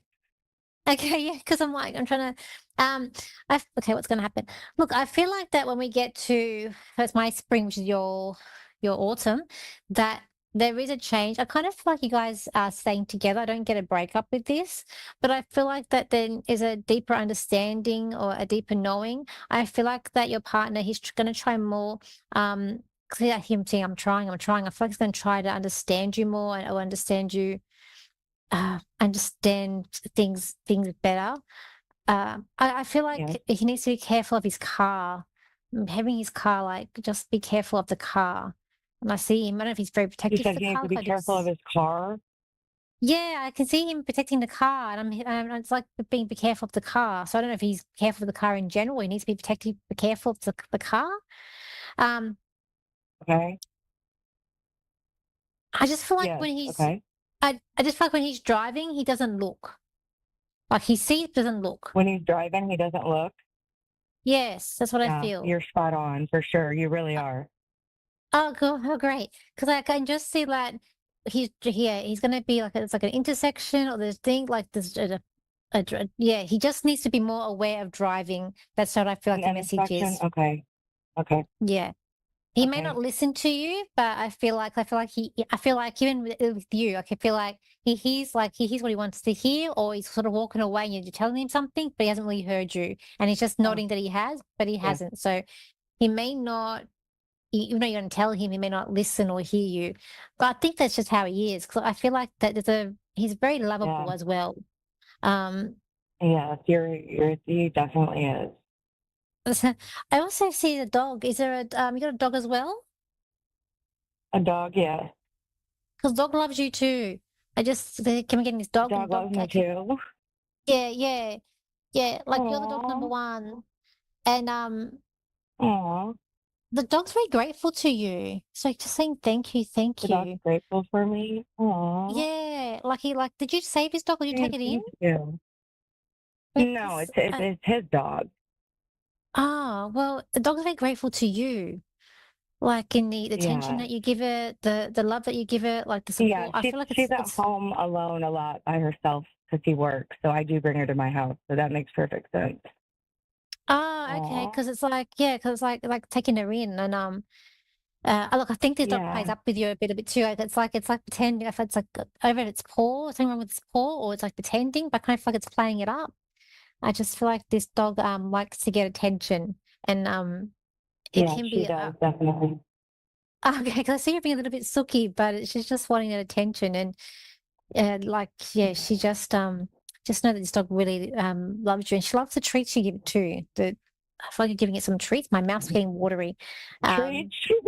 Yeah, because I just see these treats of like That's so and my mouth's funny. getting watery and so she's really She grateful loves and her likes these treats. treats. Yes, her mouth But yeah. does get watery. That's so Oh, it crazy. does. Oh, Oh because my God, that's mine. so crazy. It does. She slobbers like crazy. Oh, Oh, that's so crazy. that, that makes sense. But no, what else do I get for you guys? I was kind of hearing Disneyland, so I kind of feel like there could be a trip to Disneyland. I don't know if you like want to go there, but I'm hearing Disneyland, so I do feel like that there could be a trip coming up to there. And it's like I'm You just said a happy. trip coming up? Trip to Disneyland. A Trip. trip? Yes, a trip to Disneyland. Yeah, Florida's because I'm exactly hearing. where I want to go. Oh, That's so excellent, crazy. excellent. Oh my God. That's Okay, so crazy. Oh, I I love feel like that. it could be this year. So I feel like this year that could happen with you this year. I think the dog's going to be disappointed that it can't go, but I feel like you're going to have a great time. This man could propose to you. This could be definitely a long, a relationship that lasts for a long time, because I feel like that it could be proposing or the ring coming up too. So I'm not sure if it's this year or not, but I do feel like, yeah, I just feel like that this relationship could be like, I don't know. I just feel like there might be thoughts. Long time. Oh. Yeah, it could be coming up with you as well. But yeah, do you have any questions for me? No, I think you hit everything on whatever you hit it on. You just hit it. That was amazing. Thank you. It's okay. So everybody, this week is going to be such an amazing, it's going to be a life-changing week this week, I feel like. And it is going to be, let's do a card for the eclipse. So we'll do a card, we'll do the angel cards actually. One card out for the eclipse, for the collective. Let's have a look and see what we get here. Okay, so we got this card here. I feel like with this eclipse, it's about not complicating anything. I feel like having things straightforward. I feel like just be aware of your surroundings, be aware of things. As I said, I do feel like there could be a bit of road rage coming up on the roads, but I feel like that there needs to be like understanding of humanity, because it's the Aquarius, which covers humanitarian. So I feel like there is a compassionate for everyone's needs, but with that stuff with Uranus can bring about some unexpected events, especially technology, or like lightning. It might be, maybe it's just a storm, who knows, around the world, but there's a storm at some place around the world on that day. But I feel like it's about being aware of other people with this eclipse coming up, and also with this Saturn moving into Aries. So we haven't experienced this for like 30 odd years when I was quite young. So I do feel like that there will be some issues, and there might be some scandals, things coming up over the next couple of years with leaders as well. I'm sure there were. I know that there was. I think there was the Bill Clinton, that whole scandal. I think that was with the last Saturn in Aries too. So there definitely could be some. We're coming into very interesting times ahead for us all. But yeah, and I just think that this is going to be a big week, and then following to next week where we have that conjunction. So if you want to see me in New Zealand, if you are in New Zealand, you want to have a reading with me, you can. I'm in Ashburton at a fair tomorrow, and I'm doing a workshop on Sunday and Christchurch, and I'm doing more readings on Monday as well. So if you're in New Zealand and you want to connect with me, message me on my Facebook page, is Lady D Psychic Parties, and we'll see what we can organize. It's going to be an amazing. I'm very blessed that I can travel with my work, and it takes me, I'm all over the place. So I'm sure it will take me even more places as I get older as well, and I do more of this work. So if you want to contact me in general, you can. My website is Lady D Psychic Parties. My Facebook page is also Lady D Psychic Parties. My Instagram is Lady DS Psychic. My TikTok is Lady D Psychic. And so is my YouTube channel is Lady D Psychic as well. So thank you for joining me. I hope you all have an amazing week, and I'll see you. I'll still be in New Zealand for the show next week. I'll be at the airport. So it'll be an interesting show at the airport that we'll do. But I'll see you then. Same time. So thank you, and bye for now.